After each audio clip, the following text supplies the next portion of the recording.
window for winning is not always big. And then for us in Utah, that's kind of what happened. I think the organization felt like that we had maybe passed that window that we had over the last few years. And I think they're still obviously going to be a very competitive team, but they just felt like with all the assets that they could get with me, that it was better for them to go that way. And it's really exciting. A lot of excitement, and obviously Utah is, that's the only team I played for 9 years. And, I've had some amazing memories, and I'm really, really grateful for all the time that I spent there and all the great relationships that I've built there and that are going to stay there. Here's the 1-2, and that one ends up hitting Trout. It got him somewhere around the leg, and that's going to force in a run. So the Angels have tied up the ball game. That was on a 1-2 pitch, and Rogers hitting his second batter in the inning. A drive to left. Well struck. Back that goes. It's gone. Marcell Ozuna with a solo homer. And the Braves are on the board first. It's 1-0 Atlanta. Bellinger at third. Lux at second. Barnes at first. Bird out of Valencia. Go 2-2. Way outside. And it gets past Servant in front of the plate. Safe. In to score is Bellinger with a head first slide. The game is tied at 1. The Dodgers have runners at second and third. The count is full to Mookie Betts. The 1-1 pitch. Swing, and there's a high drive to left center field. Way back there. Adios, Pelota. A booming home run for Darren Ruff to tie this game. To the right of the 374 marker, and 10 or 12 rows up into the stands out there. 1 ball, 2 strikes. Strickland ready to pitch. Swinging a grounder toward third. It is a fair ball down the left field line. It bounces to the corner. Nimmo gets to third. He's being waved home. Nimmo's going to score. The relay throw off the line. Nimmo scores standing up, and Starling Marte ties the game. It is 3-3. Here's the 0-1. Here's a swing and a line drive into the gap in left center field, and that's going to get down for a base hit. It'll score Diaz. He comes home and walks home. Here comes Ji-Man Choi rumbling to the plate. The throw is offline and over the head of Christian Vasquez. Choi scores. Into third goes Arozarena. It's a 2-run double, and the Rays take a 3-0 lead. Force play at second, I should say, which doesn't matter. There's a base hit into left, and they win it. Engel scores. Garcia wins it. 9-8 the final. The only lead of the day is the final score. 0-1. Swung and hit deep to left. This one is gone. Home run number 30 for Aaron Judge is a grand slam.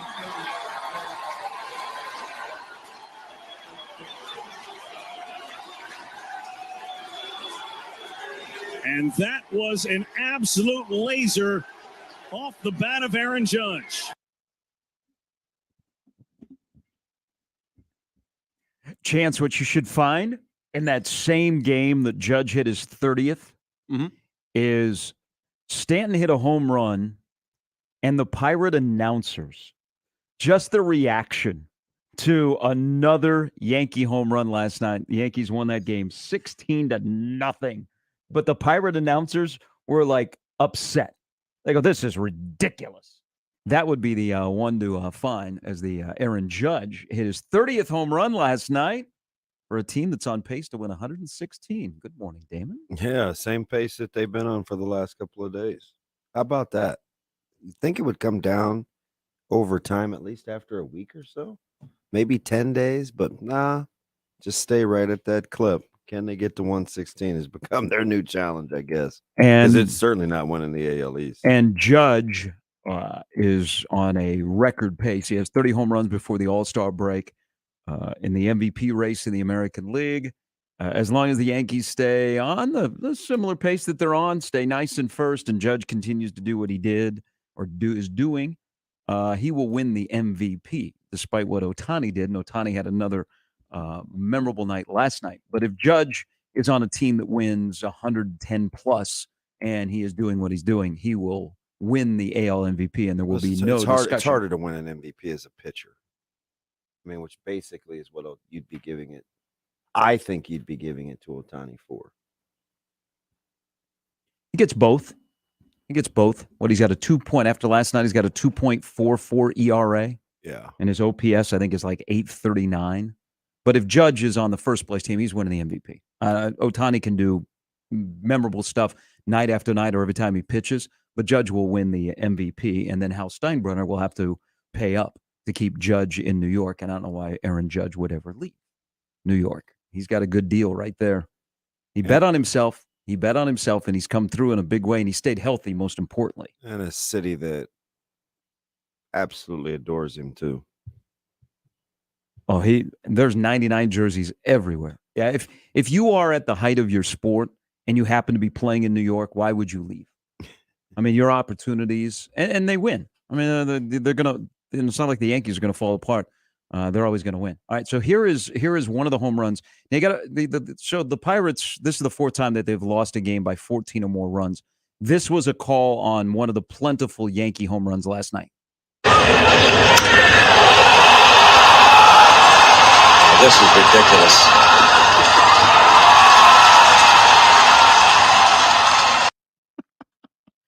There is a point. I remember hearing Ryan Lefevre say he gave a talk once, and I was sitting in, and he talked about, before the Royals had the run of 14-15, what it was like to do a team once you hit like August and you are out of the playoffs. He said it's a miserable experience because you got to go to the ballpark for the next 2 months, and even though it's a great job, your team isn't winning, they got no chance, and you're trying to make it sound great every day. Thank you to the Pirate announcers who just, flat out, this is ridiculous in what was happening last night. All right, welcome in, Sharp Betting in the Morning. Glad to have you in on a Thursday morning, the 7th of July. There's Damon. I'm Gary. Chance here as well. We're going to discuss a lot of Nebraska football because now we're 51 days away from the start of the season. What is it, 3 weeks from today camp opens? Or is it report day 3 weeks from today? Days. Camp opens. They report. No. I think you report on the 28th, I think. So, yeah. Report day, or 27th. I mean, practice officially starts on the 31st. Hello, off season. It came and went. But we got most of their time recruiting. We've got a busy lineup. Steve Sipple's going to stop by. Mitch Sherman is going to stop by. It is Ask Us Anything Thursday, where anything goes, and your chance to win a Oscar's Pizza and Grill gift card. Send in your questions. So this will be the first time with Chance. Chance, have you practiced? I believe I did it once when I was filling in for Shane, and also the chops from doing mailbag late last summer, I believe, will help me very well here. All right, so people have to email you. Your email address is? C. Oliver, that's C as in cat, Oliver as in Oliver, at nrgmedia.com. Oliver as in Oliver. Chance, did you see the little Twitter dust up you started yesterday? I didn't mean to. I was trying to make people laugh, and then people started getting angry. Well, Stibbs is like the hammer. I know. He doesn't have to play nice with anybody. I think he just likes messing with Nick. I think he does too. I think that's some former producer on Producer Crime, and so Stibbs just kind of drops the hammer on poor Nick Grimm. And Nick's too nice to like really know how to give it back, but Stibbs is clever. And he can go there. And Nick is homesick to add on to it, so it makes it extra funny. Yeah. Oh, Nick. He's not behind a mic to defend himself either. They just kind of getting trolled on Twitter. That's Nick has had a bad bout with COVID. According to what he's sharing everything on Twitter about it. I guess his first couple of days were pretty rough. And then Stibbs comes into the conversation. Yeah, you got no chance. Yes. Off the top rope. Hey, did you see Stibbs at the College World Series? He stopped by. His dad is Mr. Coke. Yeah. And Coke is taking, by the way, thank you. Coke is back in the ballpark. It's going to be at the Chai before long. So thank you. Boy, Stibbs looks like he's like gained a bunch of years on his life. He looks like a happy-go-lucky guy. He walked into the booth and he was like, "Hey, this is kind of cool." Yes. I was like, man, last year at this time you weren't saying the same thing. No. Yeah. So, Chance, you need to, fight back. Mm-hmm. Yeah, because How many Josh pages is a little sneaky. How many pages would there be for you to remember? 20? On before Stibbs left on Unsportsmanlike or on here? On here, the one that would matter. Let's see. You have 6 on the main wall. And then you have, let's see, how many are on the old button bar? Got 4 on the button bar, which isn't as bad as unsportsmanlike conduct. I think the thing to navigate with the drops is that half of them are identifiers to Shane. And so I'm like, okay, that won't make sense. Oh, because Like I can't drop a Shano and it's just me. Yeah, Everyone will be confused. That's true. And Shane helped you because Shane took a lot of his stuff. He cleaned out a lot of audio files. Oh yeah, So Shane is at home doing drops on his own. Chilling. He's like, man, I'm a day into my new job. I miss those guys. Let's just play some drops off my phone. I wonder if he's up yet. He told me that he's got to be early to his new job, which I don't think he ever announced publicly. No. People were wondering where he was going. Well, he can tell you that he's not in radio, but he is kind of still in our world. I think Mark sold him out at the goodbye meeting. Oh, he told him where he was going? Yeah, Shane was holding on to that like the monster secret. In typical Mark fashion. Yeah, I don't know if that was true, but I guess we can confirm off air. Well, he does have a job, man. Yeah. He's sitting at home eating Cheetos, shirtless, hanging out with his girlfriend. You know, Shane's not going anywhere without the ability to make money. That is so true. Also, Sarah Baker Hansen will stop by today. We have lots to discuss. We haven't talked to SBH in a while. So that's all part of the lineup. Plus Brian Edwards. Now we're 51 days from the start of the season, and totals are being discussed. And magazines, we'll see if Brian Edwards has put his hands on his Phil Steele.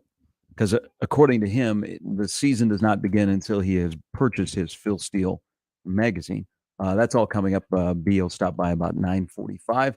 Lineup brought to you daily by the referees at John Higgins Weather Guard. Have you ever filled out, like you're doing a physical or you got to do like life insurance or stuff like that, and you have to fill out like a body type or anything where you have to describe yourself as a body type? Does the driver's license count? Yeah, like height and weight. Yeah. But like specific body type. I didn't know people ask you that. Is that a thing? Well, when you make a Snapchat profile, it's like, hey, are you fat? Wow. Excuse me? Well, you're talking about the Bitmojis. Yeah, the Bitmojis on Snapchat. Like they have skinny, they have stocky, they have thick with at least 4 C's. Now,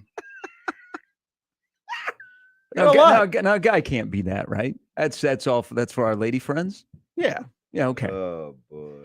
So the Snapchat you have to describe if you're fat or beef, like chunky. Oh yeah, you can. I think there was one for like muscular, like slim, athletic, and then chunky. All right. I can look real quick. That's why I do not have Snapchat. But yesterday, I have finally figured out my body type, and in a comparison, I have a Big Ten West body type. On the ball. No, I am a physical and beefy. I was reading a preview magazine yesterday, and that is one of the writers described the Big Ten as physical, the Big Ten West, that is physical and beefy. And I thought, you know what? I finally have something to relate to with my body type. I'm physical and I'm beefy. But doesn't that sound appropriate for the Big Ten West? Physical and beefy. Yeah, if you want to win it. That's why we still have those divisions. That's how you better play. And that's how you better be. Be interesting to see. I guess not interesting because now that the divisions talk probably has to be back on the table. I wonder how the splits will go. Because that'll be the next thing that people will be up in arms about.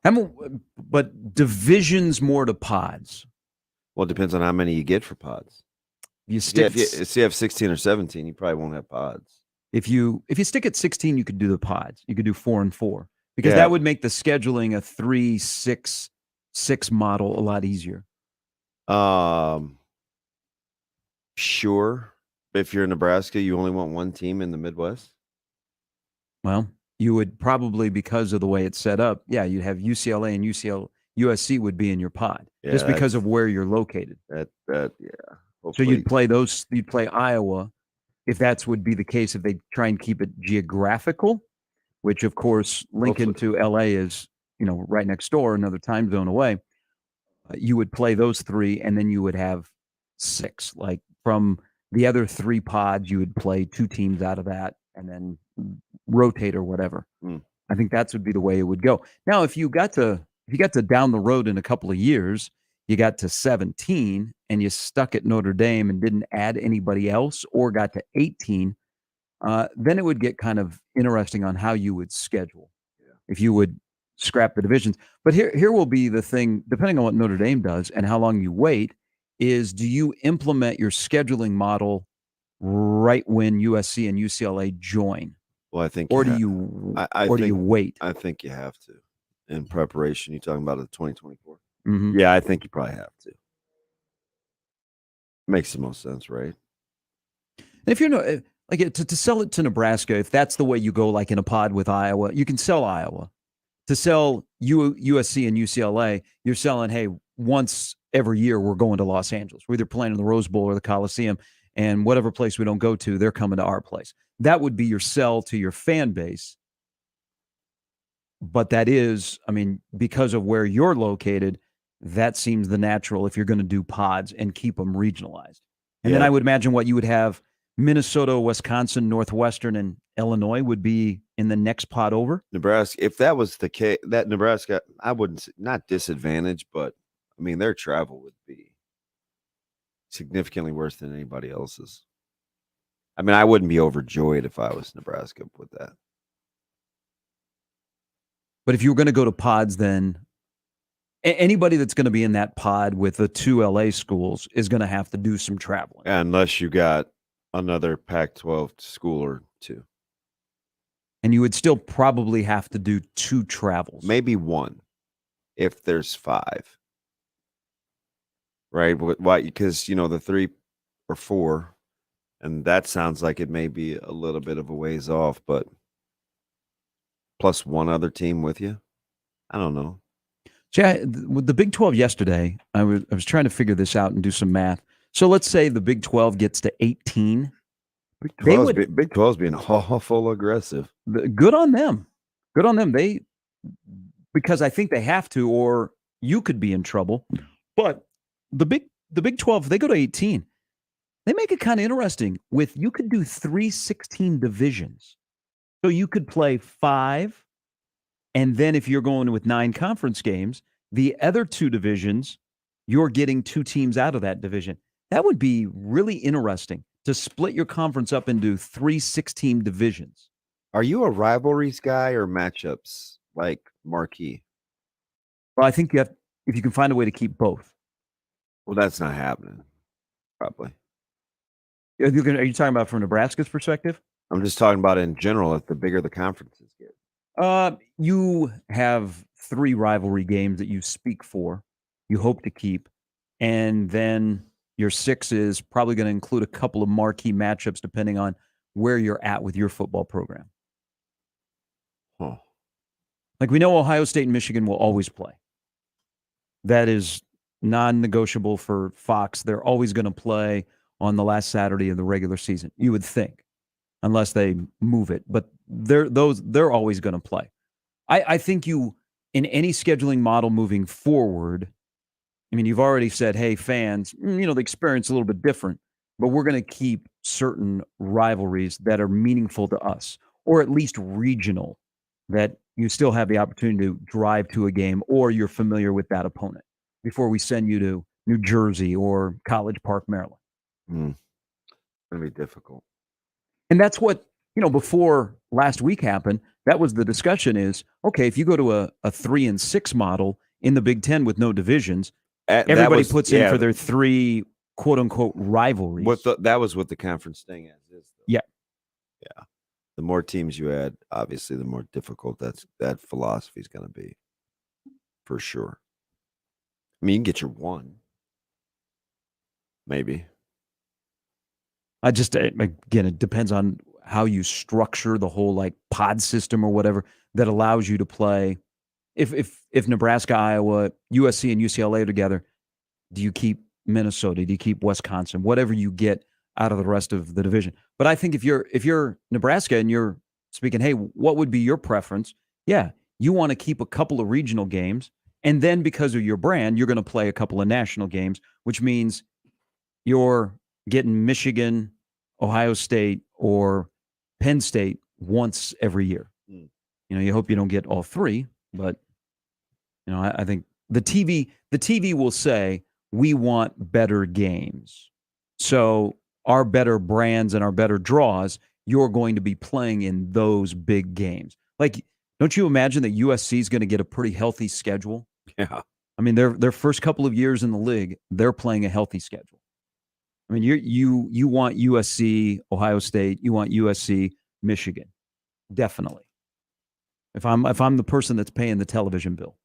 And Nebraska's home games could get markedly better in a hurry too, for season ticket holders. And then you could pay $150, or you could charge $150 a ticket, like they are for Oklahoma. They probably owe them. They probably owe them a little grace period with some of these home games that have been happening the last couple of years.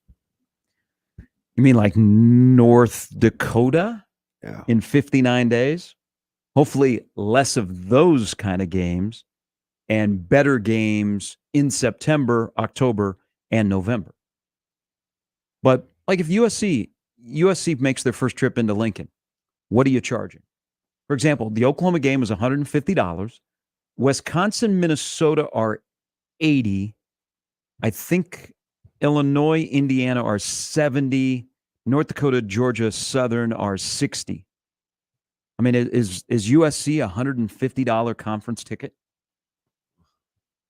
Because when I saw the face value ticket, I mean, everybody has season tickets doesn't pay that; they pay much lower. I thought, wow, $150.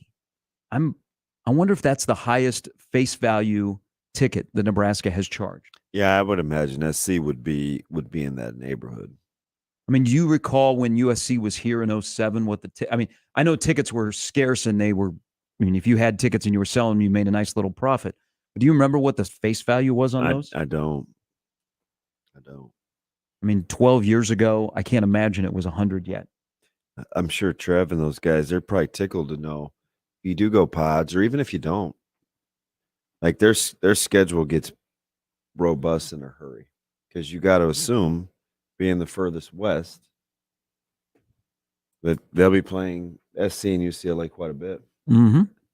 And I know it's like AC just said, Fox would love Stanford and Nebraska as much as they could get it. Nebraska fans like, woohoo, bring on SC. Kind of. You don't think so, Chance? Over there chuckling. Maybe I was very young in 2006, and seeing that beat down is just bad memories. If that's a big game and TV wants it and they make it a primetime game or they put it on the big noon, that's a good thing. I mean, that shows you that you're relevant and hopefully you're having some modicum of success, that's a big game. That the Big Ten, when the Big Ten says, all right, here's our top 5 games, who do you want? A Nebraska-USC matchup in that particular year would be in that top 5. And Zach in our Equitable Bank Zone inbox says he would much rather have SC and UCLA. Couldn't care less about Wisconsin and Minnesota. That's interesting. I would think that would be in the minority, but maybe not. The preference in the pairing of a pod system of a couple of traditional Big Ten teams versus the two teams out west. You think most people want SC and UCLA? I'm going to tell you that I think most people will be resigned that they're getting USC and UCLA. Yeah, that's different than what I'm asking, but because I understand the geography. I'm just talking about the preference. I know the West versus the East thing. I think most people would like to play Wisconsin and Minnesota. Seems so they like have the ability to go to those games. It seems like it. right? If you're Nebraska and you're saying this would be what we would want, you would want to find a way to get Wisconsin and Minnesota on your schedule every year, or at least one for sure. God, but you think the West Coast thing may help recruiting more if you're already establishing yourself in the 500-mile radius. Maybe it's a lot in there. I mean, I got to think about that. I mean, is the days of Nebraska going to the East Coast over? If you're stuck playing West Coast teams, is your days of I'd going much to New rather go to Jersey and SC Maryland? and UCLA than Piscataway and College Park. I mean, that could be your gift. For sure, That could be your gift from the Big Ten. Hey, we're making you go west. We're not going to make you go east unless you're going to play Penn State. But we're not making you go to New Jersey, or we're not making you go to College Park.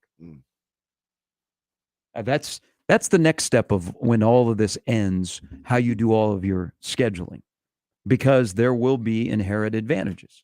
But if you're a brand in this conference, you're getting a difficult schedule, or you're going to play. I mean, people are not spending money in the TV media business on your next contract to get crap football.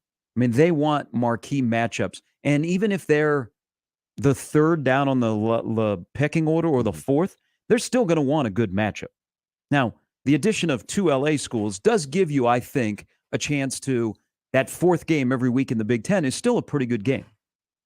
It's still appealing to a television network that is paying millions of dollars. Yeah, for sure. All right, 6:36. Good lineup. We'll talk more about some things that happened yesterday. I had a little downtime, so I was trying to clear out the DVR. I watched the Michigan State game from last year. Don't ask me why, but I wanted to watch it, clear it out. Ooh, I got some thoughts on that game that I wasn't able to share with you last year in September. Oh, wait a minute. Did we do Big Red Overreaction? Yeah, but I think it was you and Josh. Okay. Because this TV was like 20 whole seconds behind for some reason. So, like, you were on Twitter's like, yeah, punt goes the other way. Game's over. Yeah. Yeah, that happened. Chances like her Rolodex. Well, he might have that night got kind of, as you would expect, that night got sideways. Yeah, I think people were. You thought the Michigan State game we did from East Lansing, which ended like at midnight, and that thing was crazy with all the drunk people. These were drunk and angry people, which is not the greatest combination to have on a post-game show after a Nebraska football loss. Chances over there on the dump button. I mean, we had a run of like 4 or 5 straight callers that were, I mean, wide open. They made up cuss words on the air about that performance. We will also get into the big news in the NFL yesterday. Baker Mayfield has a new home. He is in Carolina. It would only seem appropriate that the Carolina Panthers today would announce that they have signed Josh Rosen to join Sam Darnold and Baker Mayfield. Good on Rosen for continuing to get employment, though. I mean, he's made good money. Part of the 2018 quarterback class that has way older than that. That has the first and third pick from that class are on the same team. Rosen's pre-2018, isn't he? Well, I think he's in that 2018 class. Rosen's only been in the league 4 years. He's had 6 teams. I don't know. Is he still in the league? Yeah, he was the year before Kingsbury got to the Cardinals. Yeah, 2018. Wow. So you could have those 3 on the Carolina roster. Now, I think Josh Rosen is out of football, but that would seem like you should just have that in Carolina, which appears to be an organization that has no plan. You didn't just say Josh Rosen? Yeah, I said I was being sarcastic. I was like, did I miss that? No, but think about it. Think about it. Broke. You have on that roster now with the acquisition of Mayfield yesterday. You have the first and third overall pick in the 18 draft, and they're still on their rookie contracts. That's like unprecedented. I don't know what Carolina's doing. When the trade got completed, and now Mayfield can move on. If you can protect him, he's fine. I think he will have a good year because he'll play with that chip on his shoulder, and that team is kind of interesting. I just don't. An owner and a coach who's got a monster ego that has no idea, I think, what he's doing. There is a little bit of the roster that if they stay healthy, but there's a big if. Now, the division The division has some openings in it, but your win total, what is 6.5, I believe? It went from 5.5 to 6.5 yesterday. And you are favored in only 2 of 17 games this upcoming season. I kind of like the roster. It's not deep, but it's definitely interesting. So McCaffrey's only played 10 games over the last 2 years. You got to keep him healthy. DJ Moore is a legit Good wide receiver player. 1. On defense, I like Horn. They got some young prospects. Shaq Thompson. But you have Matt Rule as your head coach, and Ben McAdoo, who did not like Mayfield or Darnold, is your offensive coordinator. The shine that's come off of Rule is interesting. Didn't take long. I think his ego has gotten in the way.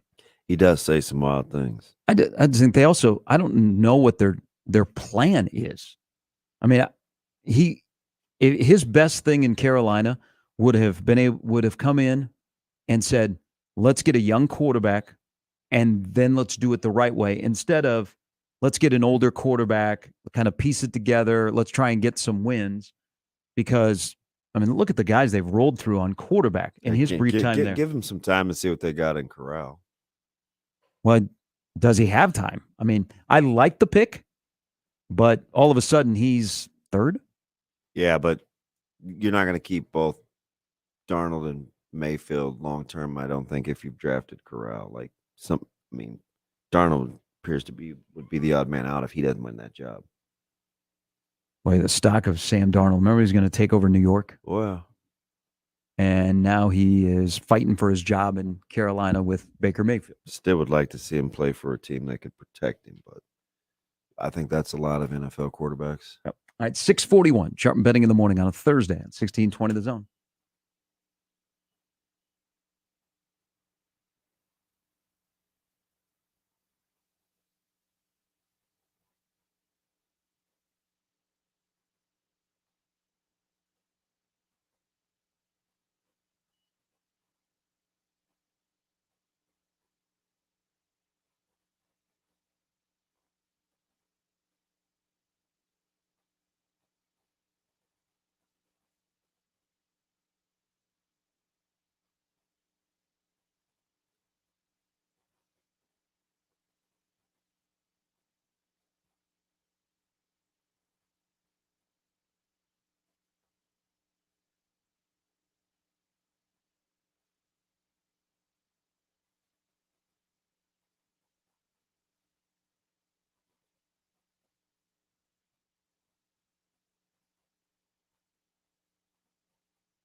All right, Nick's got a screenshot of the '07 USC ticket.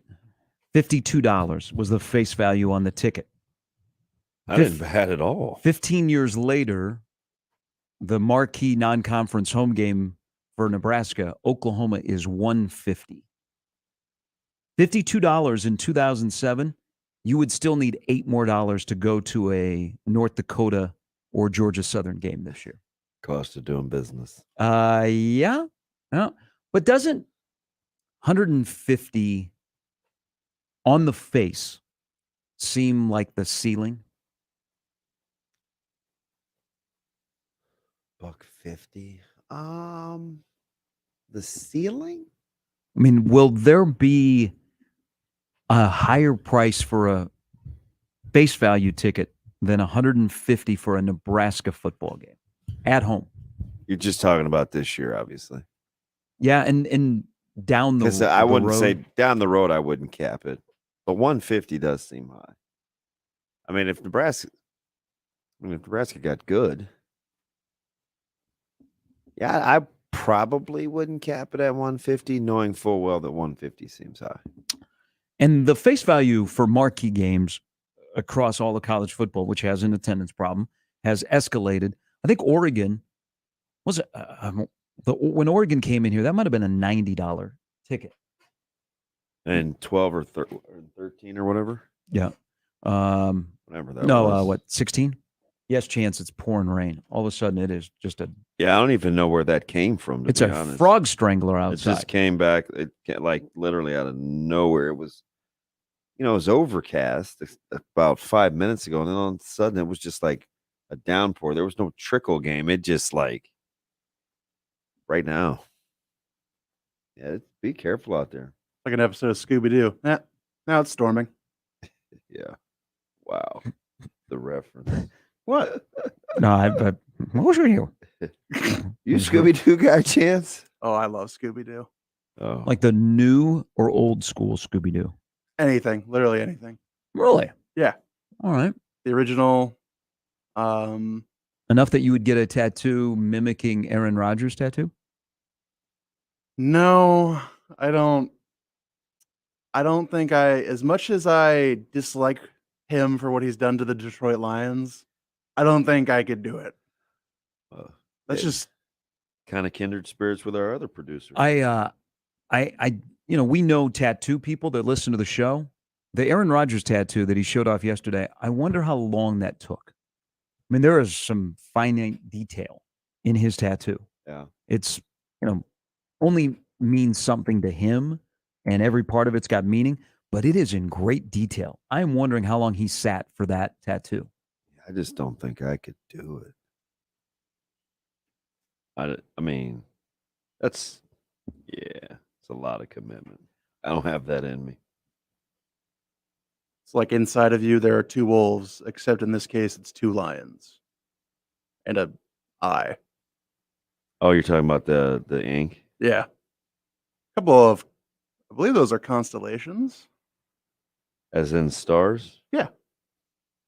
Well, if you're going to go with your first tattoo, don't make it like a leaf or something like that. I mean, go big. And that's what he did. Which it is peak offseason in the NFL when Aaron Rodgers' tattoo gets a lot of run yesterday. By the way, he also talked about Torrey and his young wide receivers. Yeah, I don't know if he's just pumping them up. He appears to really like those guys. Said their defense is ahead of the game. Not a surprise. I think Packers are going to be good Yeah, they'll defensively. be good defensively. Offensively, with their passing game, I mean, you don't take Devontae Adams out and MVS and go, we're going to be fine. Gonna be all right. Yeah. I don't think I'm going to be all right about looking at Nebraska's roster for this season. I will explain it a little bit. I'm sad that we have lost some positions at Nebraska in the defensive side of the football that I think are being retired forever, that we will get to as Nebraska put up their updated roster on Huskers.com. You are no longer a safety or a cornerback. You are just your favorite DB. Sharp betting in the morning at 1620 The Zone.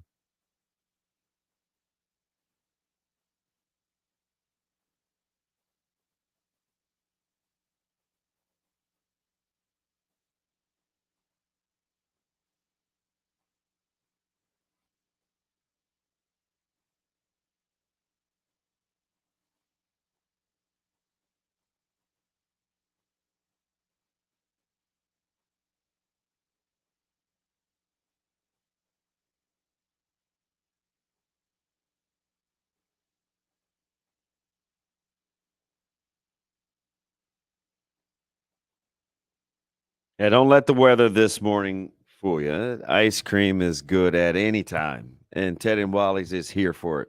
You know why? 35 years in the business. And listen, you don't even need a special occasion. Maybe it's just because you feel like it, or maybe it is a special occasion. Maybe it's a birthday party, or, maybe you're celebrating an anniversary, or you've been out at the movies. Whatever it is, 2 convenient locations gives you a chance at it downtown and right there in Benson. Try something different. Over 3,000 flavors to choose from. You can even go with whatever the ice cream of the month is. That's constantly changing. For me, I like to keep it simple. I am a homemade vanilla kind of guy with the hint of caramel. Now, the family, that's a whole nother ballgame. We've got cotton candy. We like sprinkles. We've like Twix. The combinations, they're limitless. When you've done it for 35 years, you probably got options. Good at what they do as anybody out there. It's Ted and Wally's.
All right, should we have a moment of silence for positions on the defensive side of the football in the history of Nebraska on a depth chart?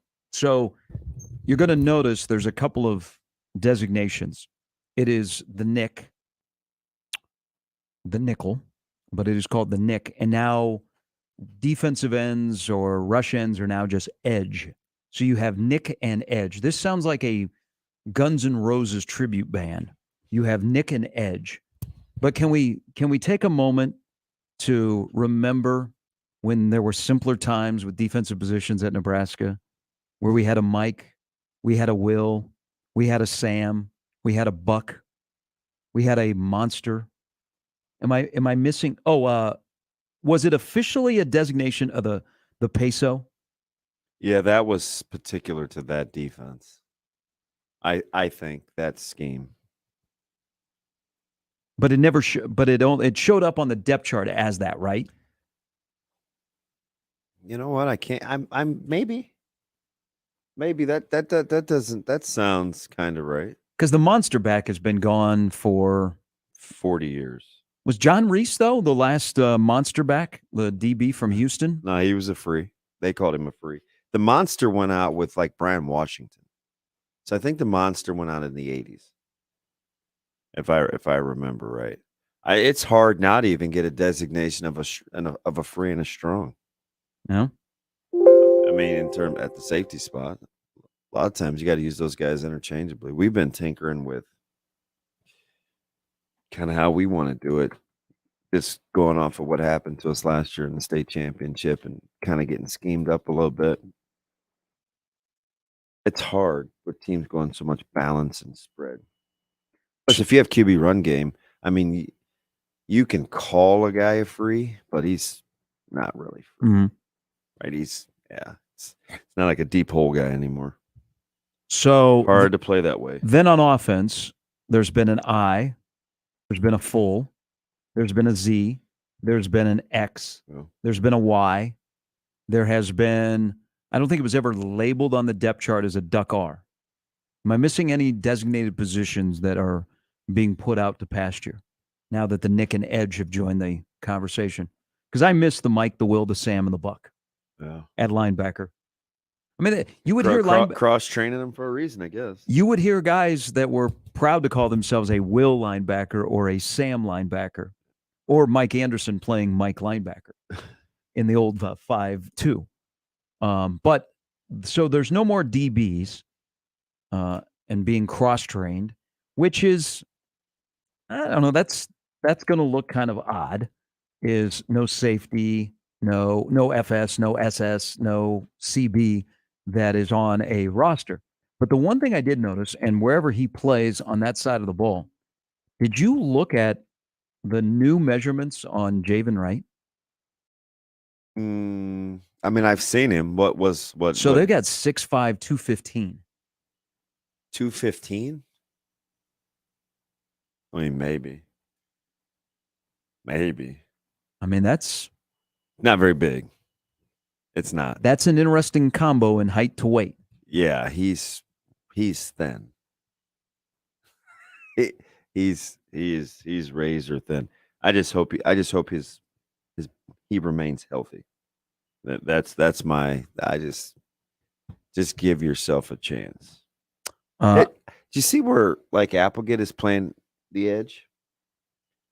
And it's interesting to see if you're looking at body types. So like if a Gage Stenger, an Isaac Gifford, who listed as 200, Chris Kalarvik, like they list them all as nickels, kind of playing on that weak side or that open side. Those are vastly different body types between the three. Yeah. So Gifford, you got the roster up. So Gifford is 200. What do they list Kalarvik at? He's probably 230. 230. He is 225. Yeah, so very much different. Yeah, especially in Twitch too. Yeah, 6'5" for Wright. He's long though, man. He is all legs. I mean, 6'5", 215 is enticing. Yeah. Again, at the position they want him to play. A vastly different body type than the other aforementioned nickels. So are we to assume one pass, one rush? Well, those edge guys will probably be their rushers because they're playing so much more even front. So one of those outsides is going to get after the quarterback. The other's going to probably, play out in space. But hard to imagine they won't have those packages where you'd see like a Mathis, a Mathis, a Nelson, or, Nelson and Tanner, where you'd have true 4-3, two prototypical 4-3 ends. And you could play with a nickel and play with two insides. I mean, we may do some of that, although we won't play near as much even front. But I mean, we'll tinker just because we have the body types. Mhm. Like we'll be able to do some things on the back end just because the bodies are similar. Yeah. But there's pros and cons to that too. Sometimes you need a hammer to set the edge or something like that. You know what I mean? Doman 6'1", 230 last year at that position. Yeah, weird body type though, because he was so thick. He didn't really have doesn't have like kind of that tapered frame. Yeah. But Wright and Gifford, guys like that, just vastly different body types. Teddy up to 6'10". Yeah, I saw that. Did he seem 6'10" when he was in here? No. And I think he said on the air he was 6'9". Oh. That's okay. Hey, whatever. I mean, for the NBA draft, it looks good.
Hey, you're looking for the next car, truck, or SUV. You're in the market, new or new to you. Woodhouse is going to make it easy on you. You've heard us talking a lot about our experience with Woodhouse, and they do make the whole process simple. And they've gone a step further by including every vehicle from every one of their lots online at woodhouse.com. Easily accessible. 18 brands. They got 16 locations all throughout the metro.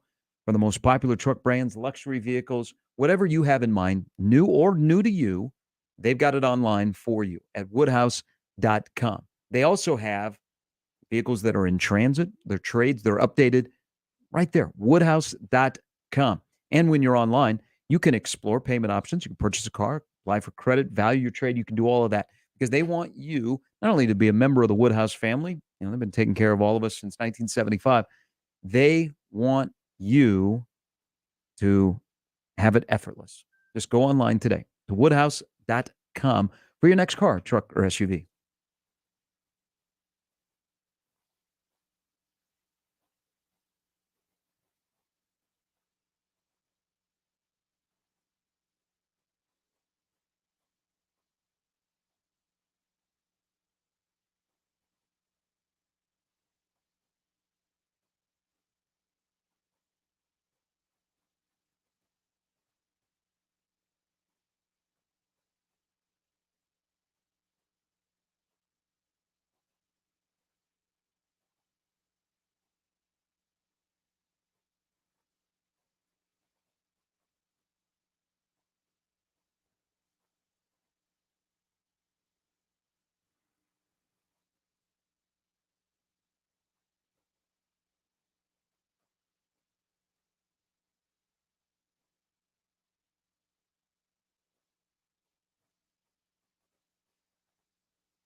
Sharpen betting in the morning on 1620 The Zone, 1620thezone.com, and the 1620 The Zone app. Here are Gary Sharp and Damon Benning.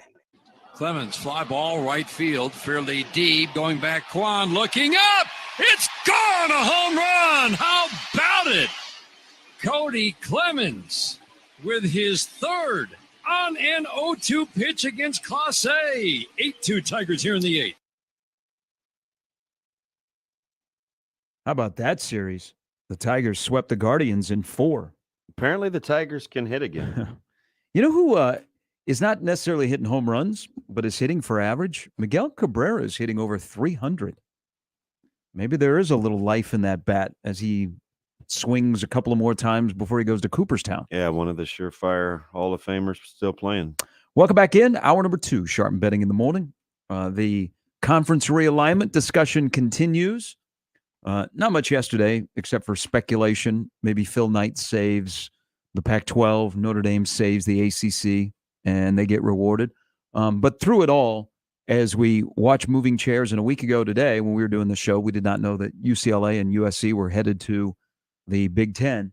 Do not let it distract you from the fact that I don't know that there has ever been a resolution to a Texas assistant football coach last year, his girlfriend's monkey biting a child at a Halloween party. Yeah, did we ever get closer to that? No, why is that not first and foremost in a discussion right now? I don't know. He's still gainfully employed, right? Yeah. He is still the assistant head coach, special teams coordinator in charge of tight ends in Austin. Jeff Banks is his name. His girlfriend is the pole assassin. But the monkey biting the kid just disappeared. But Chance is trying to get his composure. I mean, Chance, you got to know this. You've been to strip clubs. You got a Bada Bing, all those kind of places like that. Yeah. Lickety Splits. Uh-huh. Are you an Ozark fan? Yeah, all the nomenclature. Well, I mean, Lickety Splits on Ozark is a very popular strip club. Wow. It does well for the Birds and the Cartel. I've never been there before. To Lickety Splits or a strip club? Lickety Splits. Okay. Haven't been to the Ozarks in a while. I'm not sure if it really exists. But if it does, I bet it is on a tourist. Like you go to the Ozarks, you're probably looking for it. Hey, I watch the Ozarks. Do you watch Ozark? I have not watched Ozark. I heard it's really good. Wow, and you're kind of a film guy too, like TV. Yeah. I've been watching The Boys on. I've heard that's good. Prime. Yeah, really good. The last episode of the season comes out tomorrow. Not sponsored, by the way. But I'll add Ozark to the list. Yeah, it's already on the list. I've been meaning. So what have been your jams over the last couple of years? In college, I really liked watching Scrubs. I watched Dexter for the first time. What else did I watch? I think I rewatched Parks and Rec a little while ago. Good call. I've been watching a lot of the. Have you watched any of the new stuff like Severance or? No, I've Succession? I've heard those two are Barry? really good because it isn't like Succession's like a kind of like a Black Mirror kind of thing where it's just like creepy dystopian near future kind of stuff. No, I think that's the Hostile Takeover one, isn't it? With the family, It's not the Hostile Takeover. It's like the dad and the sons, the family. It's basically what's happening in college football. I haven't seen it, so I don't know. I don't get that. But you laughed. See, you got to understand, Chance, if you're going to be a stripper, you can't just be like Sarah or Diane. You have to have a name because you have to have everything is about branding. So if your name is the Pole Assassin, then people are going to be like, oh. But that story the Pole Assassin. Okay. Well, because it reminds me of a few things. Just the absurdity of that story, because it was Halloween, a Texas coach, a stripper, a monkey, ex stripper. You guys just keep calling her a stripper. Well, I think stripper. No, I think once you're a stripper, you're always a stripper. It's former. Well, not if you're not. Unless you're not doing it. Unless you can't get on the pole, and then you got to retire. But I don't think you ever leave that industry. It's always with you. And smell is probably always with you as well. It also reminds me of that movie from Yeah, that movie's almost 10 years old. We're the Millers, where no, that wasn't We're the Millers. I don't know. There was one where Jennifer Aniston, yes. Yeah, where it was called yeah, I don't know. I just remember one name called Boner Garage. I'm not kidding. Unless you're talking about the wide receiver at Nebraska, I don't think you can say it in that phrase. And that would be yeah. Well, Bonner. Slim just got some. You could have said the Bonner Garage. Yeah, the Tibia Garage.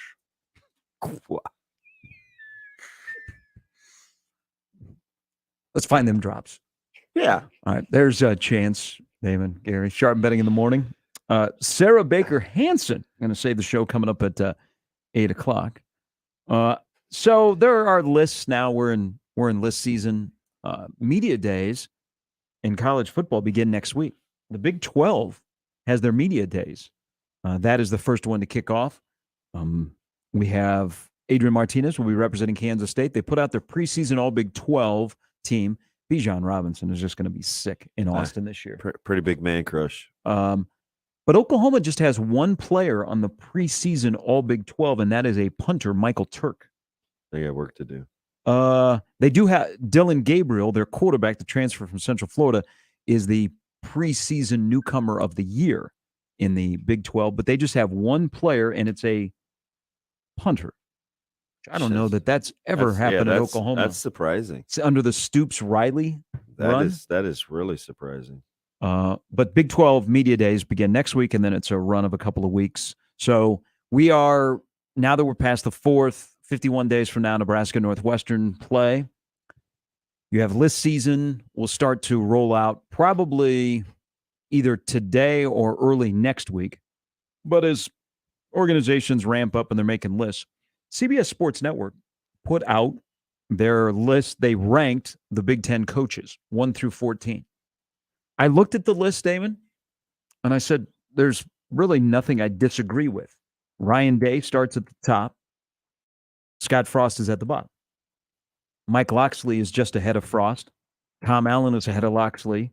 Bielema is ahead of Allen. Top 3 go Day, Harbaugh, Kirk Ferentz. Locksley hasn't even beaten Frost. But I think they have him above that. He went 7-6 last year. Yeah, I get it. I mean, I get it. I just think all things being equal, you go to head to head. And Here I am trying to keep a coach out of the basement.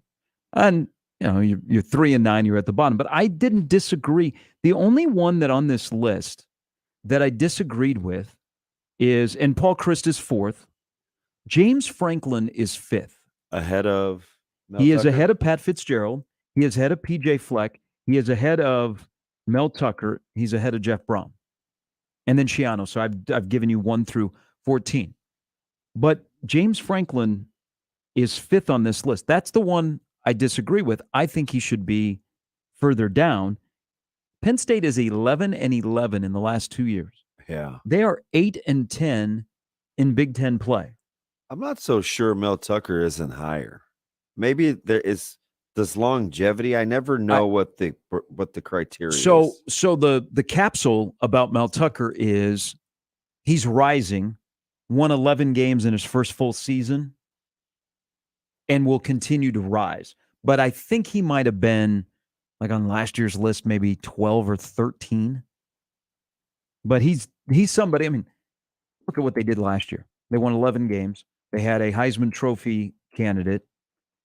They beat their rival. They finished in the top 10. They may take a little step back this year, but he's recruiting. Don't tell that to the recruits. He's recruiting, and they have a blueprint in place where Michigan State appears to be back. Michigan State appears, and even more so on recruiting, that the Spartans aren't going anywhere in the East. Now, they have Ryan Day, number 1. Whether you and there's a lot of people that are still suspect on Ryan Day. All I know is that he's continued to maintain where Ohio State is supposed to be, and they have been. He's 23-1 in conference play. What else do you want him to do? He's elevated the recruiting profile too. Now, wow. Now, Jim Harbaugh is number 2 on this list, which he probably dumped up from last year. Well, you think he's getting ready to get run out of town a year and a half ago. Those first, although he wasn't going to go anywhere, that was the talk. I mean, he was Michigan's not firing that guy, but As long as Kirk Ferentz is at Iowa, in all of these lists about coaches in the Big Ten, he's always going to be in the top 5. His consistency. He's always going to be in the top 5. Now, the Paul Chryst one is, if you're looking for guys where their ranking in this conference could change with a good, bad, medium year, Paul Chryst is an interesting one because they've gone 2 straight years. We talked about this last week. They've gone 2 straight years without winning their own division. They're going to have one of the top defenses possibly in the country. They've still got the quarterback thing, even though Mertz was a little bit better at the end of the year last year. They still got a beast in the backfield. They got a brand new offensive coordinator. They've got some serious questions. They don't have an abundance of veteran pass catchers. So Chryst is 4, and then falls James Franklin. Again, 11-11 last 2 years, 8-10 in the Big Ten. What do you think he'll be? Hey, don't forget. No, you got to raise. What do you think he'll be like at media days? We've seen that up close before. He walks in, he's smooth, he's got a lot of people with him. 11-11 the last 2 years. I kind of got to get back to the basics, man. He hasn't been good, and he's piped up quite a bit. Then they paid him. Mm-hmm. I think that was Barber's last gift, because he was Penn rumored State. for a couple of going to the West Coast or going to the SEC. Going to USC, and I'm like, you get your hands full now. I mean, could we see in the East Division Michigan State and Penn State passing each other on the highway? Well, it's a little premature for Michigan State, but I mean, that roster is going to look a lot different than it did a year ago. But like you said, he's recruited well. I don't know if I would make that claim yet, but it wouldn't shock me. I mean, it's hard to anoint somebody after just 2 years, and one of those being a COVID year. Mm-hmm. So I don't know. Yeah. But Tucker appears to be a fantastic recruiter, that's for sure. So Fitzgerald is 6th. He also seems like a guy, depending on how the wind blows, when you have the season that Northwestern had last year, you're going to drop down a couple of notches. You turn around, you win 9 games the next year, you're going to move up. But just keep in mind, Northwestern offensively, and Nebraska and Northwestern play 51 days from now, they have not been above 93rd in the country in offense on the SP Plus chart since 2017. Since 2017, Northwestern has not finished a season offensively above 93 on the SP Plus chart. Doesn't really surprise me, given the fact that I don't ever think good offense with them. But again, and maybe it's now, at some point that's going to catch up with you, because the minute that defense slips, like it did a year ago after losing Ankowitz and the law firm, and it was not plug and play. They struggled. Couldn't stop the run. They couldn't stop much of anybody. Mm-hmm. So that's when it's really magnified. That's how you have those poor seasons like that. And the year before, they followed what it takes to win the West. Be physical, have a very good defense that takes the football away, and then have a good run game. Well, in this division, to win, what else do you need? Maybe you get lucky and you have that quarterback that bails you out on 3rd and long. But if you're physical, you play good defense, you run the football, aren't you winning the West? And you got to take the football away.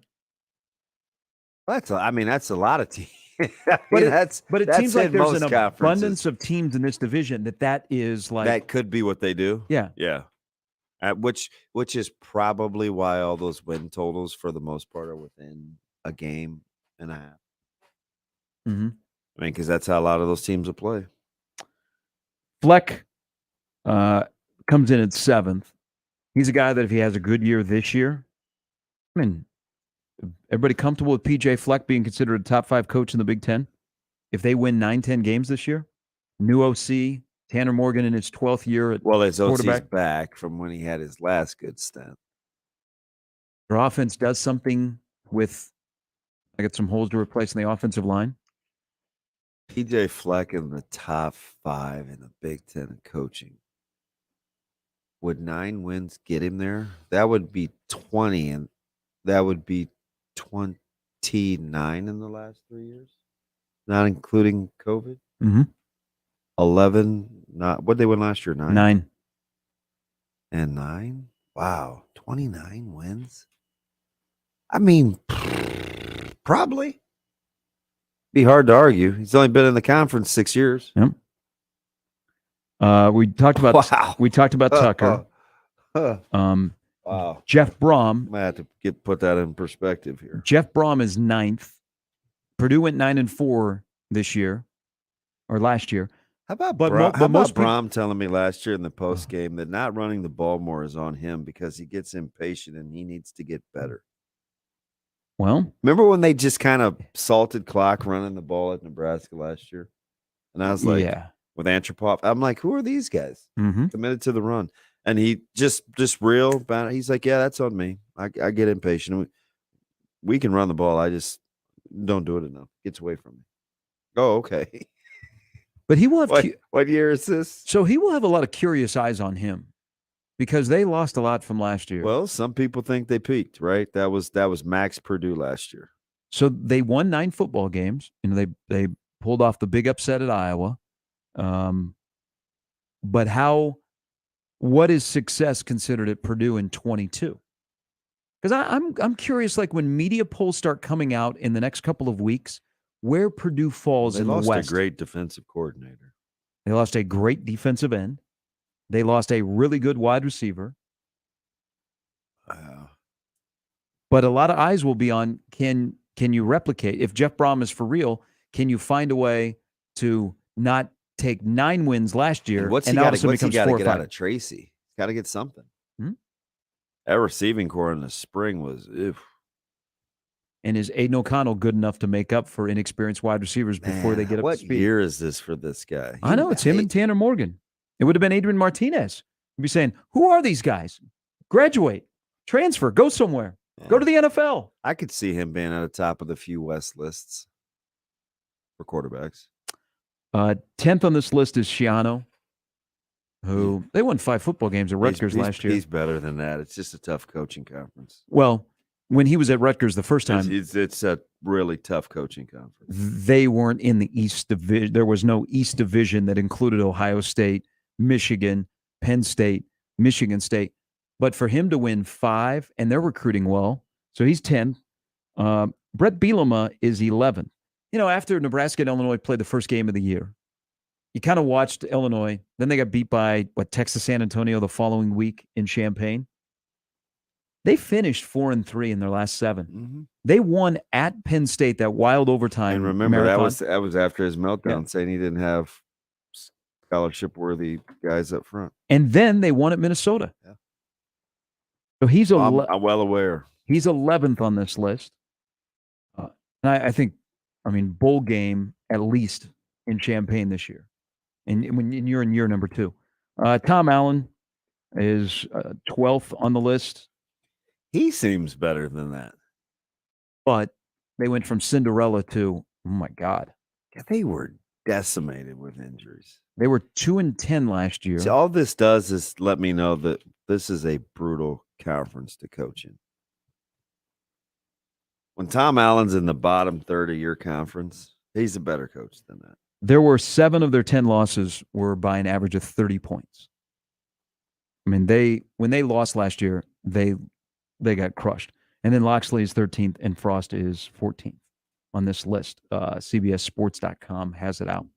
Not many disagreements, except for someone's got to convince me about Franklin being fit. In the middle, you could probably, I think 5 through 9, there's some speaks to be had, but I'm not going to die on the hill.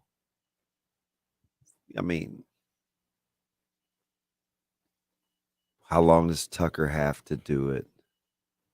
And does Pat Fitzgerald's track record lend him a little more wiggle room? Mm-hmm. Longevity didn't matter for him either, so maybe Mel Tucker's not going to get the benefit of the doubt. Maybe it's not about duration. And Fitzgerald seems like on lists like this, it's a yo-yo. Yeah, but if it's what have you done for me lately, then you'd think that Tucker would be held in a little higher regard because that's how they're treating Fitz. So Tucker's been a head coach for 3 years. This will be his 3rd year, right? Fourth. His first year was the COVID year. No, well, Colorado. I'm talking head coach overall. Oh. So Colorado, the COVID year, and then last year's 11-win Yeah, he's season. only been at Michigan State 2 years. And apparently it's not about where you've been because Bielema, I mean, yeah, he had the Arkansas stint, but he's pretty good at Wisconsin. I don't know. Is it in their totality? Frost should get a bump from UCF. Well, let's see. Isn't that hard to factor in to his? So I would go with Tucker being there for 2 years. I just was trying to get Yeah. a barometer on how they maybe were looking at it. But I don't think anybody, the top 4. I mean, Day, Harbaugh, Kirk Ferentz, and Paul Chryst. And who's knocking those 4? Although I'm telling you, Wisconsin fans, I don't know if they look at Chris like that. Oh no, I know that for sure. 4 seems high for him. Are we talking play calling? This is four seems high for Chris. This is a big the way year. that they're trending. This is a big year for Wisconsin. I mean, he's totally getting the benefit of the doubt. He is. They have, I mean, everybody in this division would love to have the track record recently of Wisconsin and their success, but it's 2 straight years they haven't won the West. They're only in Vegas a win above the majority of your own division. This is the. I mean, look at the storylines. I know the East gets sexier and it has Ohio State and Michigan, but look at the storylines in the West when it comes to coaches. And are you in or you out on them? There's probably 4 or 5 of these coaches in the West Division that they have the storyline. Are you in or out on them? Wisconsin, Nebraska, Purdue, Minnesota. Like this is a year to, do your job, so to speak. And you're either a really good coach or your record is what it is. Yeah, Chris is interesting though.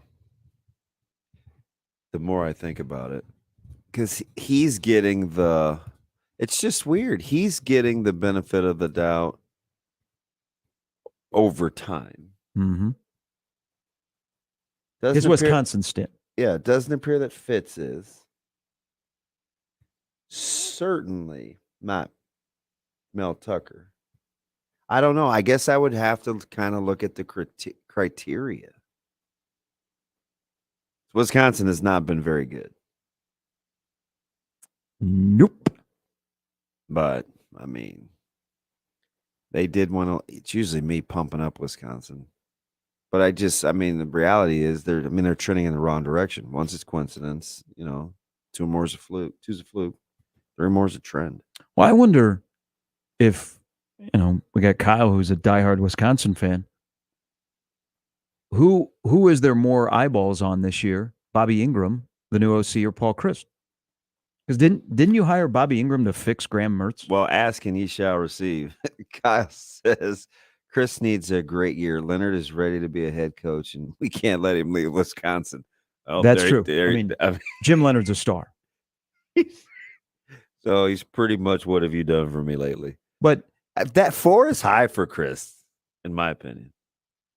I mean, I'm basing that, and I got a lot of respect for Wisconsin. I'm basing that on how they're perceiving everybody else. If it's what have you done for me lately, he can't be 4th. Would you take him over Franklin? If I had 1 game to win, or am I building a program? Let's do both. Well, if I had 1 game to win, no. But if you had to build a program, you would take I'd take Franklin recruiting. Yeah. I would agree with you. But here's another part of the storylines in the West. Look at him. Like if I have to go get ready for an opponent and all things are equal, give me Chris. Because you don't want to play against Wisconsin. I don't. I know what I think I know what I'm getting. I'm going to have to beat them. Penn State's going to do some things during the course of a game where I'm going to be like, oh, I appreciate that. And they just are. I'm not. I mean, no. Hey, Yeah, I'm not there's out here. I'm not out here walking with James numerous Franklin. Numerous examples. Yeah, they're 11 Penn 11 State last at 2 some years. point will help me out. I just don't think Chris will do that. You've got 3 coaches that come to mind immediately. Actually a fourth that their play callers could change for the good or bad the narrative on the head coach. Lincoln, Minneapolis, Iowa City, Madison. Yeah. Where in the offseason, you went out or either you promoted or you went out and you made hires at OC to fix what has ailed you. And they could fix your program. I mean, if Bobby Ingram has a great year and Graham Mertz all of a sudden is slinging the ball over the yard and they look different, you're like, wow, Paul Chryst, great. Same thing down the road here. Yeah. Now, of the 4 that I just mentioned, Iowa would be the one I have least faith in that they will look different offensively this year than they did last year. And I think Brian would be honest with you and tell you when he got that promotion, he wasn't ready. So, I mean, some of that is on the job training for him. I'm not, I'm just telling you what it is without expressing personal opinions on him. I think he would tell you he wasn't ready. But I mean, this is a big year for him in a few different ways. Well, if you can find a quarterback, I mean, that's first and foremost. I've heard that before. That does happen. That quarterback that bails you out on 3rd and long, which seems to be missing in the West Division. All right, 7th. They're kind of off the radar, but Nebraska does play them. Walt Bell at Indiana is going to be interesting too, because he's their new OC. And remember, they couldn't get any sort of quarterback play last year.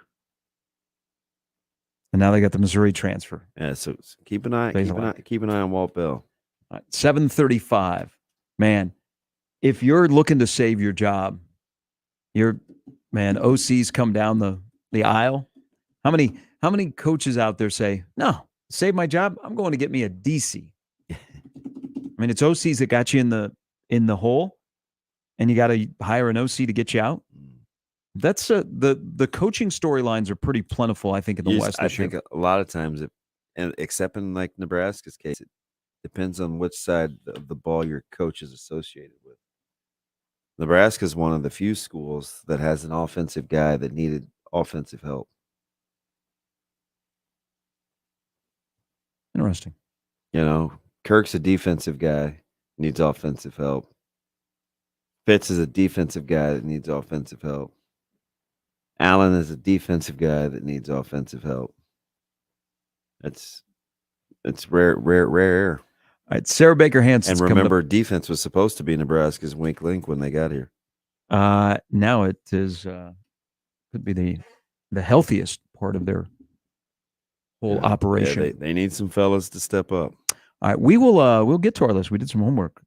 If this player is good, and we're talking consideration all conference, then Nebraska will be good. We'll put a list together. We'll do that coming up in the last hour today of Sharp Betting in the Morning. Sarah Baker Hansen, Steve Sipple in the green room. We'll get to them in the next hour of Sharp Betting in the Morning with Chance on 1620 The Zone.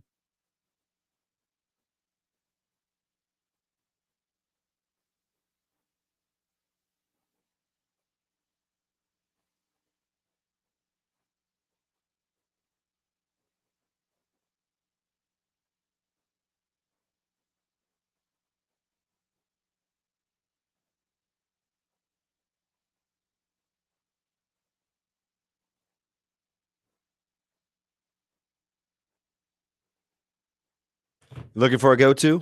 You need the source. You need 42 degrees. Oh, why do I call them the source? Well, a lot of it has to do with the training of the products that the staff receives. There's an incredible amount of product that they carry. And so knowing what you're talking about, it lends itself to being the source. That's why they're the go-to. A lot of great locations, always clean, super friendly. But it's the knowledge that I think is the set apart, the set aside, the difference maker, if you will. Do yourselves a favor when you stop on in, Just try a sample. Talk to the staff at 42 degrees and see what your needs are. They've got vegan, they've got gluten free. There are different strength levels. There are things for your pets. You know, listen. I've been on the immune boost, and it has done wonders. A huge selection for you to choose from. That's why knowledge is key when it comes to that staff. Again, a lot of great locations right by your mom's house. It's 42 degrees.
Well, is there anybody more hated in college athletics than Larry Scott, former Pac-12 He got commissioner? killed, didn't he? Ooh.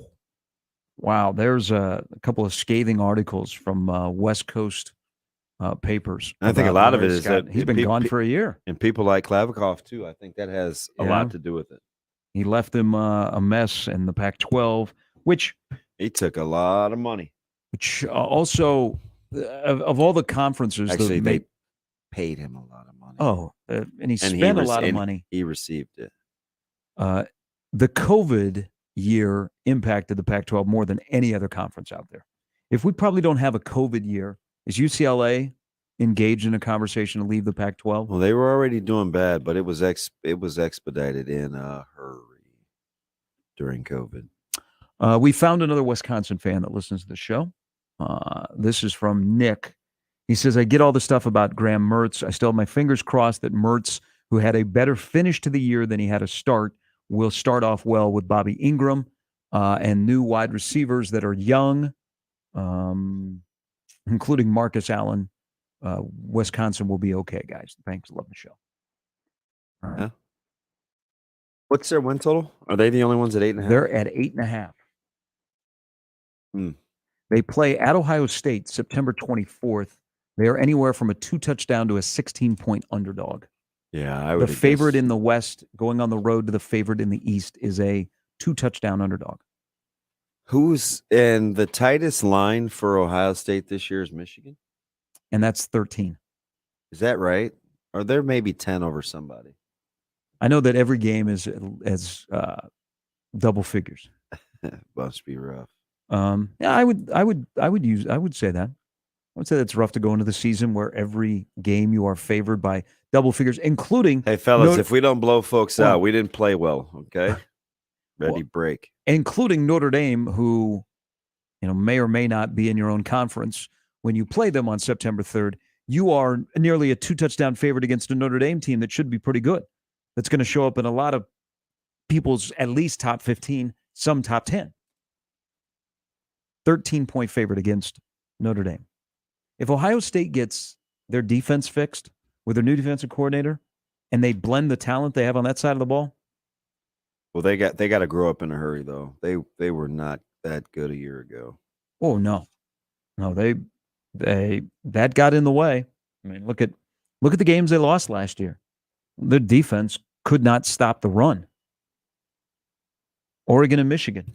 That's going to be a problem. Coming up here in a little bit, Sarah Baker Hansen will join us. I was watching, so I told you earlier, I was cleaning out the DVR yesterday, and so I went through the Michigan State game from last year. I just don't see how Ohio State can be a double-digit fave over Notre Dame. Is it still double digits? Mm-hmm. Last check, it was sitting at 13. Boy, that seems like a lot. Ooh. We'll see. But I was watching the Michigan State game, and I was thinking, as for some reason, because my baseball team was over yesterday. By the way, fourth straight series win. I'm going to watch this. Just happy to get by the Rockies, buddy. Just happy to get by the Rockies. See, you brought your broom. Oh. They had one hit. Tough. You had a walk-off. Yeah, on a little comebacker over the mound. Good job, Mookie. It's one of the most exciting walk-off infield singles in the history of Dodger baseball. And by the way, the first of that Betts has had as a Dodger, which was I did not realize that. A couple guys had some nice welcome backs to their ball clubs. Chicago White Sox feel a little bit better with Eloy, and then Mookie. That game, as I tweeted out, was drunk between the Twins and the White Sox. The Twins blew 5 leads in that game. Yeah. Good bullpen they got there. Mr. Pagan, right time to hit the road. Pretty bad. Yep, and that's going to keep the White Sox around, is the bad Twins bullpen. If they fix it internally or they do something at the trade deadline. So the Michigan State game, and I was thinking of, the first 4 years, and if there are particular games that are the identity of the program of its current state and what has ailed it, there can't be any competition for the Michigan State game last year, right? Of what is the idea? Like if I walked into a job interview and you said to me, show me your body of work that fairly represents where you're at right now. And I handed you a tape of the Michigan State game and you watched it, wouldn't you be like, thank you for your honesty. I agree. Because during that whole game, that's the game that is the identity of the current program.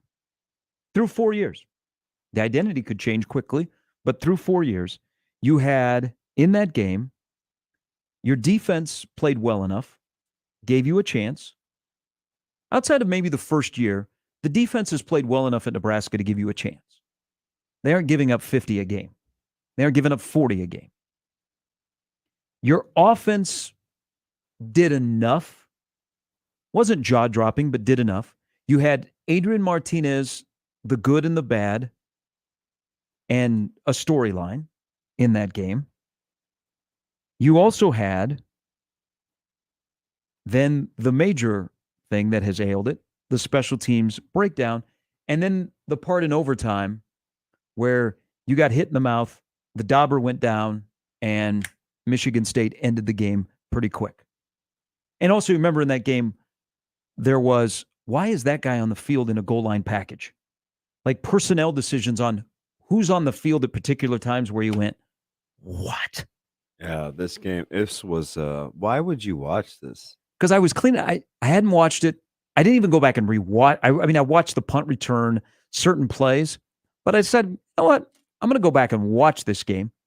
And as that game unfolds from Martinez getting knocked out and the unknown and Smothers comes, that's the true identity through 4 years of what Nebraska football was last September in East Lansing, Michigan. Yeah, Michigan State had the ball for 22 minutes. They were 1 of 11 on third down, and they won. And you shut down a guy that was in the running for the Heisman Trophy in that game. 3 yards a carry. Yeah, that was that one would have made you that one made you mad. Like, are you kidding me? Especially with your dominance in the second half. That was a tough one to swallow. I still don't know why you would put yourself through that though. Well, I don't have to worry about it now. I deleted it. So it is off the DVR, waiting for the next game to be consumed. And that was early too. Yeah, it was week after Oklahoma, and it was the week before Northwestern. But that is the game that is the identity of what Nebraska football has been for 4 years, in my opinion. Of everything that it encompasses, where the good, the bad, and the ugly was all in one game. There wasn't a ton of offensive good. No, but I think you did enough. Yeah. You had a quarterback making plays, pulling stuff out of his rear end. Ramir almost got to 20 carries in that game. Mm-hmm. How about that? Because that was his first full game after Irvin went down against Oklahoma. Yeah. But that was pit with or combated by Martinez carried it 21 times. So your quarterback carried it 2 more times than your running back. Those days, at least for now, are over. With a broken jaw, too. Over. But at the end of the day, with the good, the bad, the ugly, all mixed in, it came down to special teams. There you go. No way. Now, how soon will a new identity show up in the 22 season? Will you have to wait long? Or will you find out 51 days from now? Well, it's going to look a lot like it's going to look, I think, at least conceptually. I think those concepts, they've been working on the same, like those concepts. You'll know. But then it becomes the identity of do your job, not just one play away, guys, just one more. No, do your job. Put it on a T-shirt. When you're lifting weights, it says do your job. So how soon does that part of the identity rear its good or ugly head. I mean, can we say the first game of the season? Or do you have to wait? Okay, let's see how Nebraska handles going to Ireland, coming back, and you play in the same week.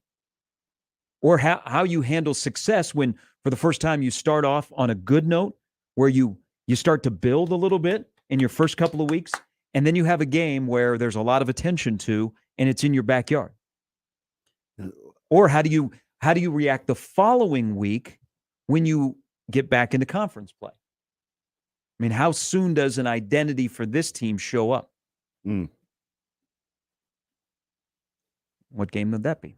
All right, Sarah Baker Hansen's coming up here in a little bit. I know one thing for sure. You better win the first game. That's what I know for sure. And then you got to win the second game, then win the third game. Just one. That's the only one. Well, it also gets you to 1-0 in the conference. And the conference has kind of been won by getting off to a quick start, or the division has kind of been won. Get off to a quick start and then somewhat hold on. Like build up wins and then hold on. I haven't even allowed myself to wonder if they could bounce back physically and emotionally in enough time on a short week against what's going to perceive to be a lesser opponent. Well, that might be where the identity of this team shows up. Yeah. You have to have some mature people. Yeah. I mean, whether they wear headsets or helmets. We'll have to win that first one. All right. That's all I know. Imagine a short week off an L. Why? That's why I'm telling you. Miserable. One game at a time. Miserable. One at a time. All right. Sipple joins today. We got Mitch Sherman as well. And Mitch has got some thoughts on the transition to the Big 16. And of course, since we haven't talked to Mitch in a while, we will go through the gamut of what this season could be like. But we'll talk. Mitch also can talk about the Big Ten West division as well, where physical, beefy, like my body type, play good defense, run the football, and then keep your fingers crossed. You got a quarterback that can bail you out a couple of times a game. Sounds like 80% of college football, what they'd want to do. I know, but it sounds smart coming out of my mouth. I'm like, whoa, there you go. You got the blueprint. How come you're not coaching? Wow. Well, because I don't have time. All right, Sharp Betting in the morning. There's Damon, who is a coach. Chance as well on 1620 The Zone.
So there is a big basketball weekend for recruiting across the country, from Rock Hill, South Carolina to Atlanta, to Kansas City to Vegas, where Bronny James isn't in Rock Hill, is he?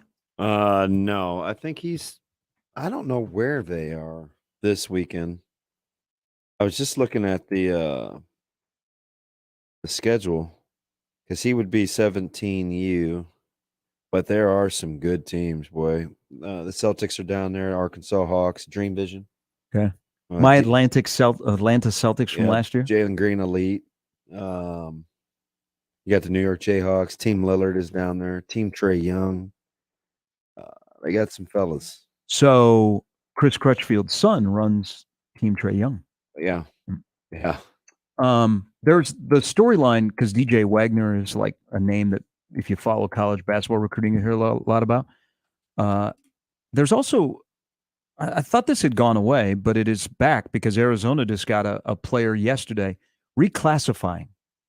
Arizona got a top prospect from 23 that just reclassified into this class and will be in Tucson this upcoming year. But I'm hearing there's a couple of top prospects that they're talking about reclassifying from 24 to 23. Yeah. That's still popular? Oh, yeah. Oh, yeah. It's always going to be that way in basketball. Always.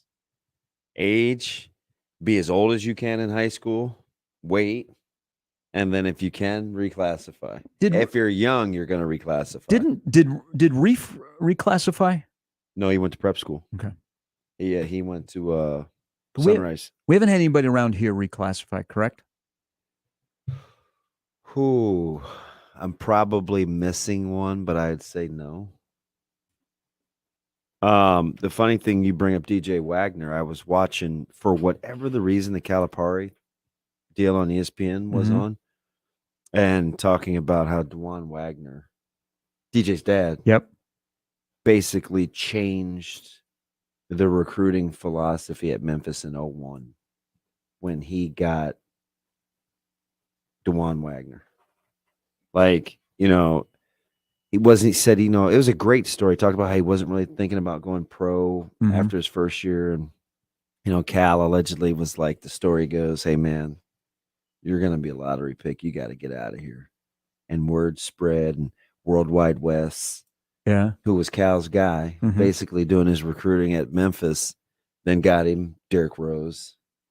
And all of a sudden it was born. And this was after he ditched UMass overnight to go to the Nets after Camby got caught up.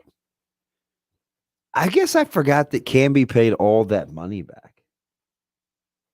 Yes. He paid UMass all the, but Cal left like 3 days later. Mm-hmm. I was like, oh man, he pulled a Pete Carroll. But that's a crazy story, and how it's just widely accepted, like the whole Worldwide West thing. It's not what you know, it's who you know. It did sound like at Memphis he had carte blanche. Yeah. So, and then now you want to feel old, because remember, senior DeJuan Wagner, or actually it's DJ, his dad. Remember, he got colitis with the Cavs. Yeah. After having the really good rookie year, his career was cut short. That's good stock right there. Sarah Baker Hansen next.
Sharp and Benning in the morning on 1620 The Zone, 1620thezone.com, and the 1620 The Zone app. Here are Gary Sharp and Damon Benning. Field, Sawinski is back. It's gone. Aaron Hicks with the second grand slam of the night for the Yankees. 14-0. Halftime. Sharp Betting in the morning on 1620 The Zone, 1620thezone.com. Brought to you by Hearth Cigars, Pipes, and Lounge. You want to relax? Been a stressful week. Maybe the fireworks got you a little shook still and you want to calm down. Nice cigar or pipe may do it. Even a cocktail. Great location off the North 48th Street exit, the Mormon Bridge Road, located right next to Cubby's.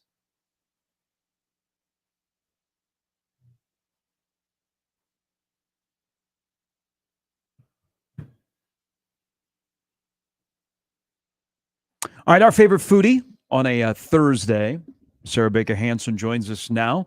Food critic, Grow Omaha, among others. Of course, on Twitter at SBH Omaha. We're now just going to refer to her as SBH. Good morning, Sarah. Welcome back. Good morning. Nice to talk to you. Hey, so let's start. We always do this segment, and we have positive stuff, and we share ideas, and we ask you questions. But a prevalent theme in this market for all of us that love the local restaurants. Wow, does it seem like it's every other day we're hearing about one of our favorite places is closing the doors? Yeah, we've had kind of a rash of closures lately. And it is sort of surprising. I was talking to some industry friends in the past couple of weeks about it. And, we kind of thought we had made it through COVID times. And then all of a sudden, 5 or 6 places sort of all closed within the past couple of weeks. I certainly wasn't expecting it. But yeah, I was just as surprised as everyone else on those. Sarah, what do you think? What's the it's kind of been hush hush. I guess maybe some people know. Like, what is Switch gonna do with that location now that those vendors had to be out on what was relatively short notice? Like, what's the new idea? Yeah, so I've been kind of like keeping my eye on social media, and it looks like the new concept that's going to be going in there is going to be called Camp, K-A-M-P. Mm-hmm. And one of my personal favorites, which I've talked a lot about on this show, my blog, and elsewhere, Nice Rolls, which has been operating out of Archetype Coffee as a pop-up, is actually going to be one of the new vendors in that food hall. So many listeners might be familiar with Moolah, which is also up the street in the Blackstone district. The owner of Moolah is one of the new owners of that space, and as well as Christina Lee, who of course is the person behind Nice Rolls. So I'm really interested to see what's going to happen there. They've slowly kind of been rolling out some details. Those are all the details I have now, but I'm very interested to see kind of what that revamp is going to look like. I think in sort of a, like you said, in sort of a moment full of closures, I think that's a pretty exciting opening. What were the vendors that were out in Switch? I know like Arepan and some others found like some bricks and like some birds, some buildings. Yeah. What do you know much about the other businesses? I know Dirty Birds, they kind of previously announced that they were already planning to move. Yeah. So their closure is only temporary, and their new location is actually going to be on 17th and St. Mary, just west of downtown, in the former Flatiron space. That's a cool little building. Yeah, I think it's one of the coolest restaurant spaces in the city. I think it's kind of we've always thought of that space as a very fine dining kind of special occasion spot. I walked by there the other day, and it looks like they've pretty much gutted the whole space. So they are going to try to sort of reimagine what that space is like. I saw some social posts from them that their opening had been a little bit delayed, but I know they are planning to move forward in that space. So I think some of those places will relocate. There was kind of always one spot in the Switch that was kind of rotating as a pop-up. Yeah. So, there were different things happening in there. But I do think that the new food hall is going to be pretty exciting to see kind of what that group of restaurant creative restaurant folks comes up with in that spot. What's the best way? Because I live in Exarban, and so we've got the rail there, and they're know the original ones. Some of them are still there, but they've swapped out others. What's the best way to run a concept to have permanent, 6, 7 to 10 places, or to have maybe a couple where you can rotate? Yeah. You're asking the right person, because in a past PR role, I actually was a PR person for a food hall. So, I think the concept of a food hall is really cool because it is a way for chefs to try out a concept.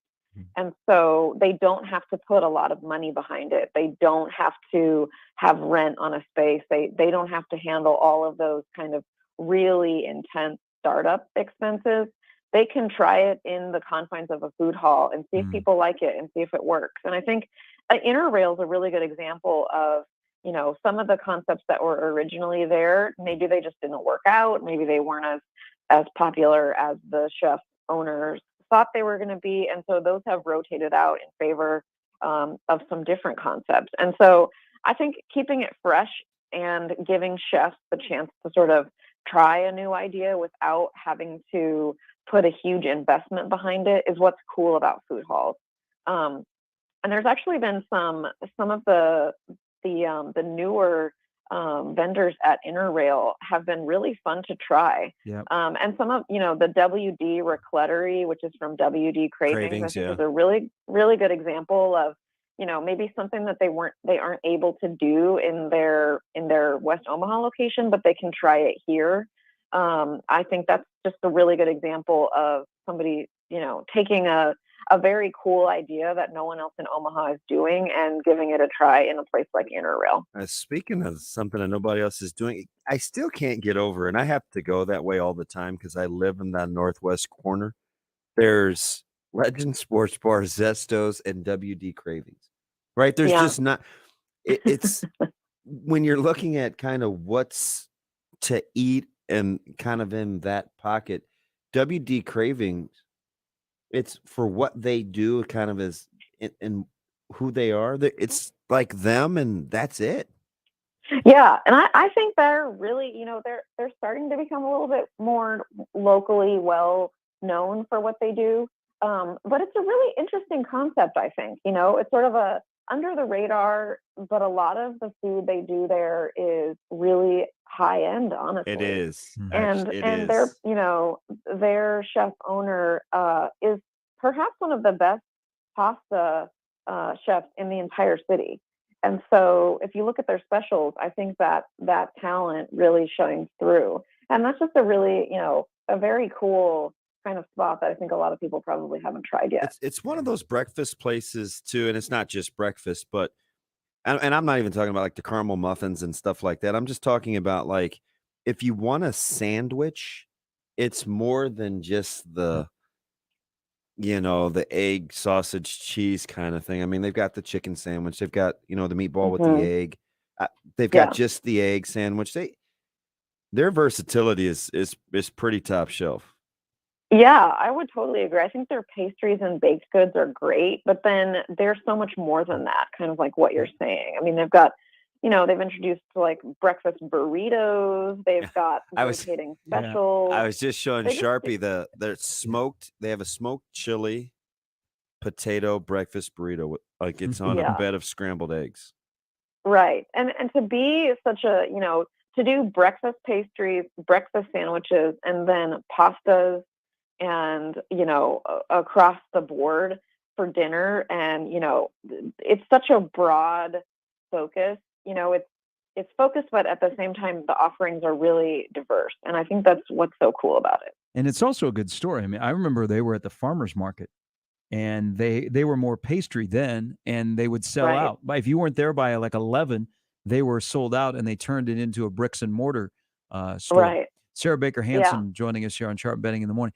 On that of, people that open restaurants that have a dream and they're able to achieve that dream, some stick around for a long time. The La Solis just closed up after 6 60 years, I believe, in their business, in that world. But Los Mio closed down. Can you put it into, for people that maybe don't understand, if you are a family that grew up in the restaurant business and you're the parents and trying to pass it down to your kids, how impressive it was to keep that going for that long.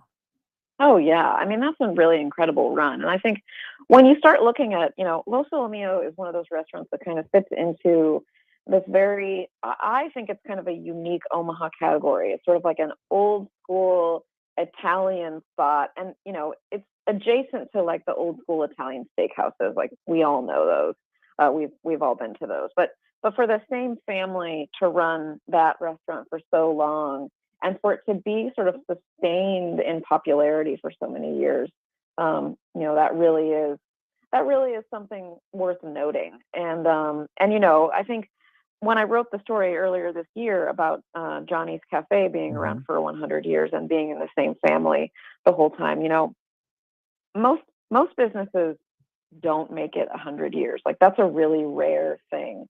But for them to have it under the same family for that long is even more exceptional. And so I think some of these old school Omaha places, that are approaching that amount of time, it's really notable. And I think it's something that Omahans, if you can see by any of the social posts you've seen about people waiting 3 and 4 and 5 hours to have dinner at Los Mio, people are really going to come out to support that type of dedication to the industry. Hey, speaking of waiting in line, it's so funny that this was on the front page of the website. It's at sarahbakerhansen.com. We got into, I wouldn't call it a knockdown drag out. This was probably 2 months ago. Sarah, I just come back from Fayetteville, Arkansas. It's a little more than 2 months ago. And people wanted to eat, and it was probably 8:39. And you know me, I'm Mr. Protein, but there was this demand for cookies. And all I could think of to myself was, why in the world are grown-ups talking about cookies at 9 o'clock at night? So me and my buddy Brett, we're driving around, and it's a cookie. It's the cookie.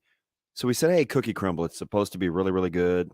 We heard one was coming to Omaha because it wasn't here yet. And now we got 2. Yeah. We drove by. The people were out the door. It got to be about 9:40, and we're like, okay, like, I don't get it. So I came back here and I told the story. And you would have thought I called somebody's mom like a dirty word.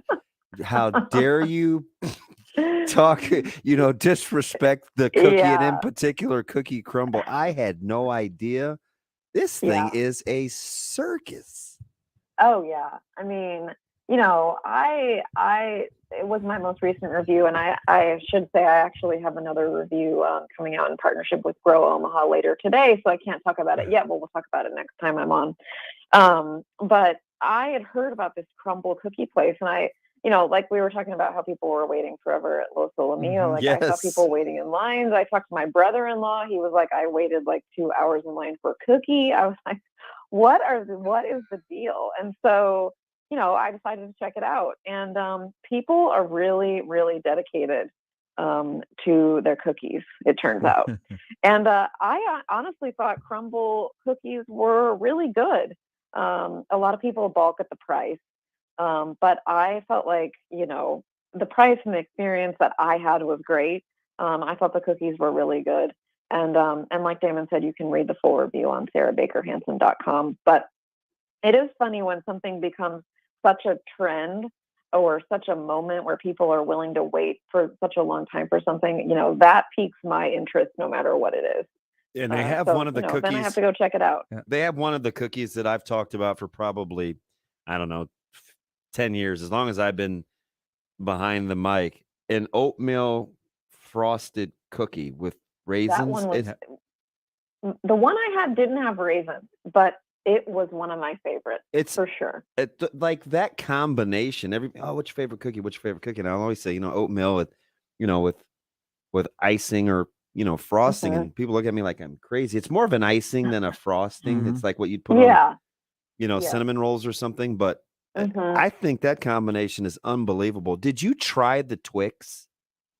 Yes, Twix was one of the ones I had, and I thought the candy bar cookies were really well executed because they took the flavors that we all know. I think I tried a Twix and a Snickers and a Reese's, and they took those flavors and they just like pumped them up to 11. It was like everything about the cookie enhanced the flavor of the candy bar and somehow made it even more of what you imagine in your mind that the candy bar tastes like, if that makes sense. Like, especially the Reese's one was like so intense peanut butter. And Twix is one of my favorite candy bars. Just if it's Halloween time and there's like bowls of leftover candy, I'm the person always digging through that for a Twix. And I thought the Twix cookie was so good. It was like a little bit salty. It was really good. So how long did you wait? I went first thing in the morning when they opened.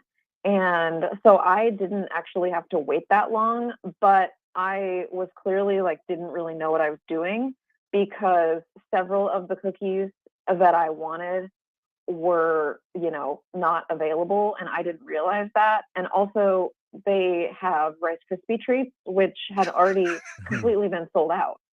I didn't know you were supposed to reserve anything in advance. So yeah, I didn't really know what I was Isn't doing. that amazing? Yeah. Just the concept alone is unbelievable. Oh yeah. I mean, the fact that I got there right when the doors opened and several things were already sold out, I was like, how is this possible? And they, they explained it to me. They were like, oh, we have an app, and I was like, there's a cookie app? Like, I didn't know any of this.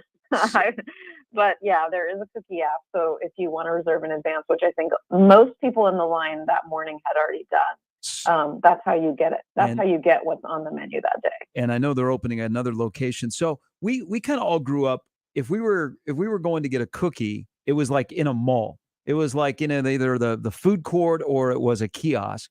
But you've got Crumble cookies, and then Goodly Cookies, which is a concept started by a guy that was from Lincoln and went out to Utah and is now starting to open them around this area. That's in Village Point. How do places like this make it? And not just a fly, that's a couple of years, but they're going to be in it for the long haul. We're talking about a place that sells cookies. Yeah. I think it was interesting when I was writing about it. A lot of the comments that were online were people endorsing other cookie places. And so, it's kind of one of those things where, they were like, oh, you like Cookie? Crumble? You need to try Baked After Dark. You need to try, all these different places that all have cookies.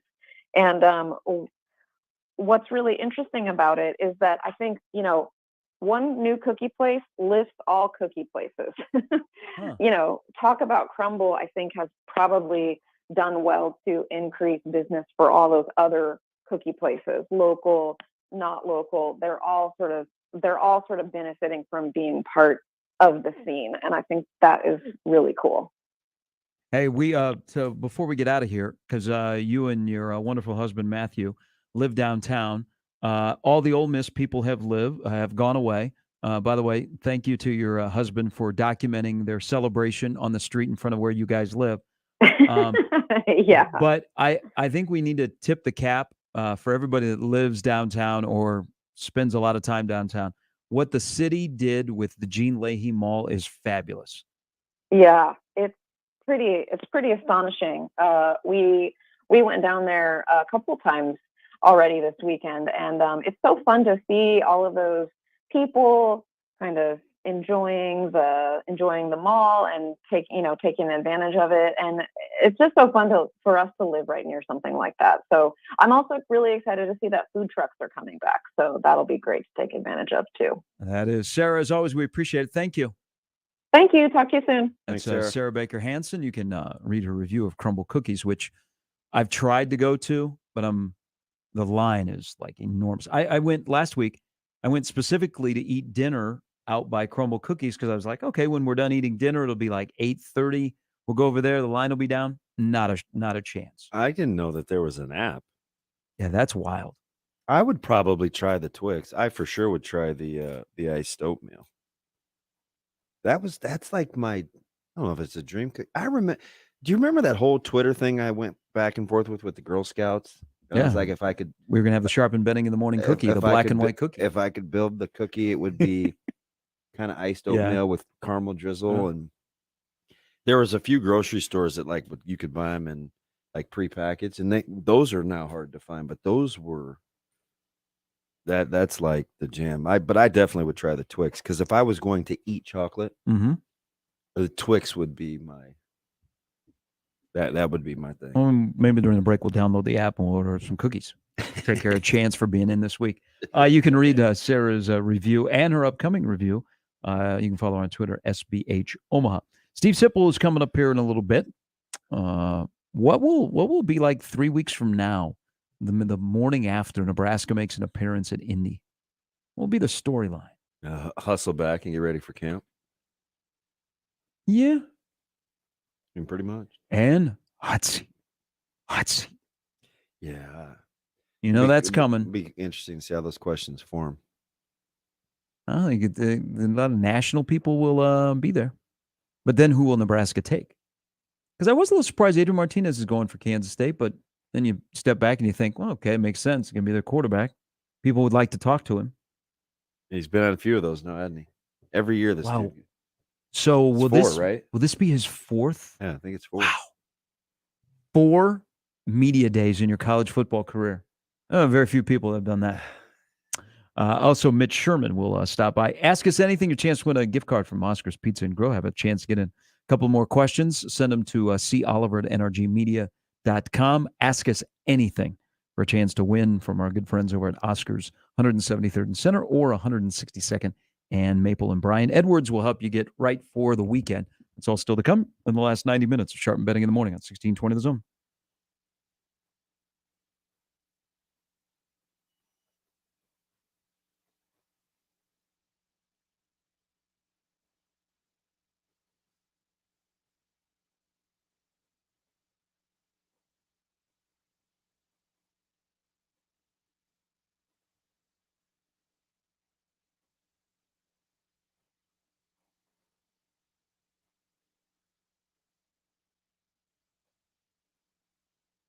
Woodhouse.com. You're talking about one-stop shops for all your vehicle needs. New or new to you? If it's new, about 18 different brands across the 16 Omaha metro locations. If it's new to you, how about being able to explore hundreds of pre-owned vehicles? And the website, it's all inclusive, right? So you can get the new cars. You can also find pre-owned. If you're looking for payment options, they've got a calculator. If you want to apply for credit, they can do that too. If you're looking for trade value, guess what? Right there at woodhouse.com. Save time on the search by having one place to do it. Woodhouse has been serving customers and communities since 1975 and should be your trusted partner too, right? I mean, the key to success, it's longevity. You've heard me say it. You're looking for a one-stop shop? Visit woodhouse.com.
All right, John puts a plug in if you're going to the mentioned cookie place. The app is the best. Bypass the line, go to the pickup. There's something about ordering cookies off an app. Yeah, Right. that seems crazy. Are the cookies soft? That's all I want to know. Soft and warm?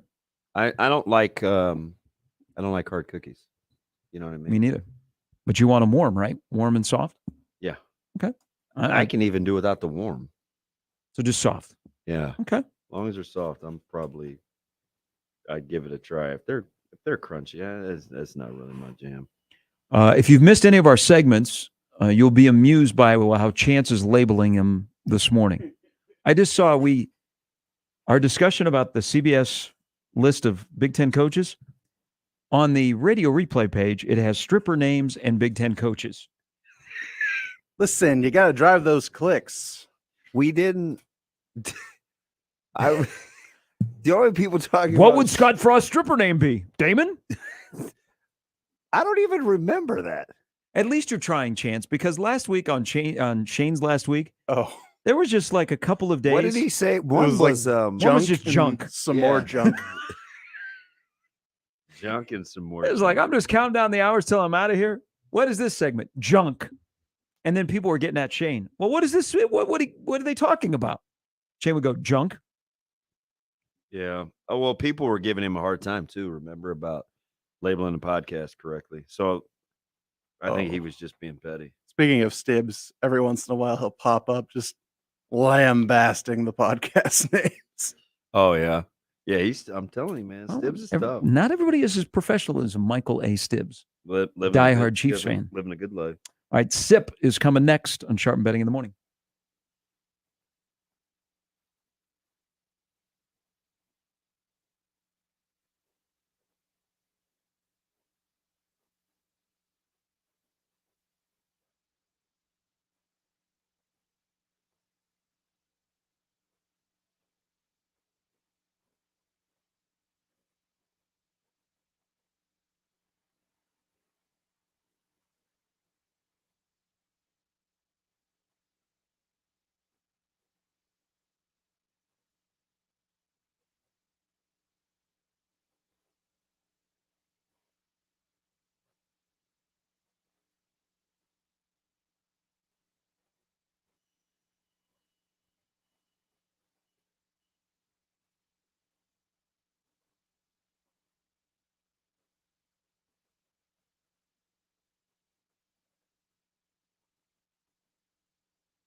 Hey, you've made this baseball season great. You've made this sports season. You made this summer off to a great start with Screwball Peanut Butter Whiskey. You know it is the original peanut butter whiskey. It's the best way. Celebrate the wild and wonderful in all of us. As we told you, you sip it. It's not for everyone, but try it. You'll fall in love. A little salty, a little savory. And it is unlike anything you've tasted before. Well, I tell you what, you might say, oh, peanut butter and whiskey. Why? Better question is why not? Hence the name, Screwball. 2 American classics, peanut butter and whiskey. And they give you multiple ways to take it, right? That just depends on the palate. Room temp, chilled, as a dessert with maybe some ice cream, maybe a cocktail with like Frangelico, give you that Reese's Pieces feel. Get a little screwy. Why not? Get your weekend started. Get your hands on some Screwball Peanut Butter Whiskey. It is available near you. Enjoy responsibly. Screwball Spirits, LLC, San Diego, California. It is whiskey with natural flavors, 35% alcohol by volume.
There's people out in Hollywood, but I don't know what they're getting. They're going to get the Steve Sipple experience in a couple of years. We get it now from On3.com. It is media personality getting into his vehicle, Stephen M. Sipple.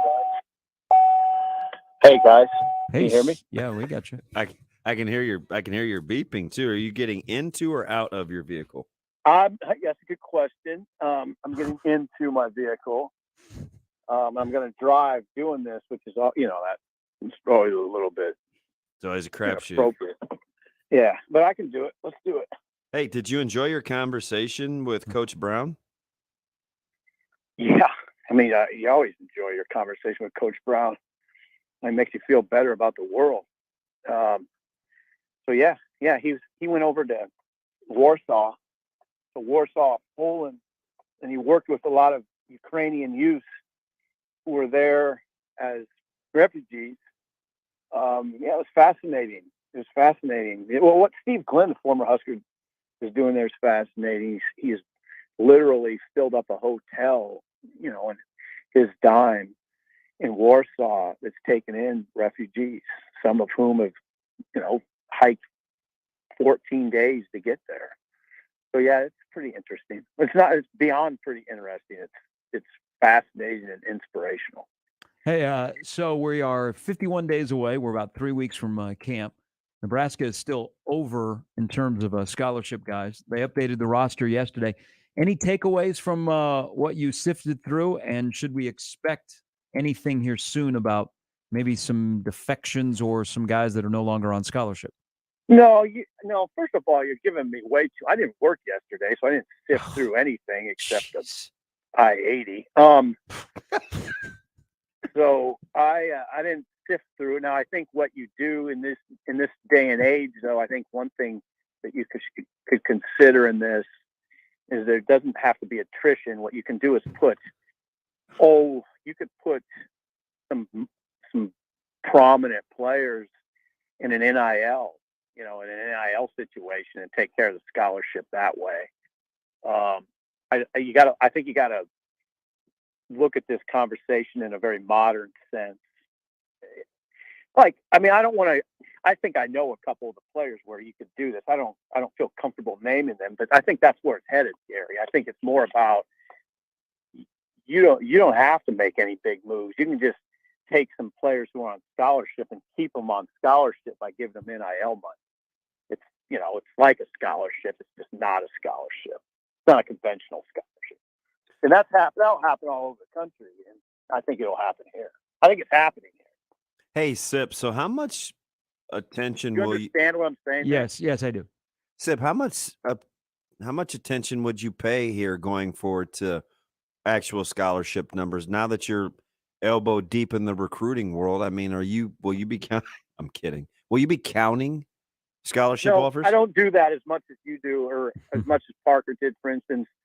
I don't get into that much. I mean, I'm paying attention to the current class, and I know there's an 85 that you got to get to, but like I just said, I don't look at the 85 like I did in 1999. I mean, there's ways you can deal with the 85 scholarship limit that weren't available a couple of years ago, and one of the reasons I don't look at it as close is because of what I just said. I mean, you can take a walk-on and effectively put him on scholarship, or you can put a guy on an NIL scholarship, we'll call it, and keep him around that you might not have kept around. So, yeah, I look at all that stuff way differently.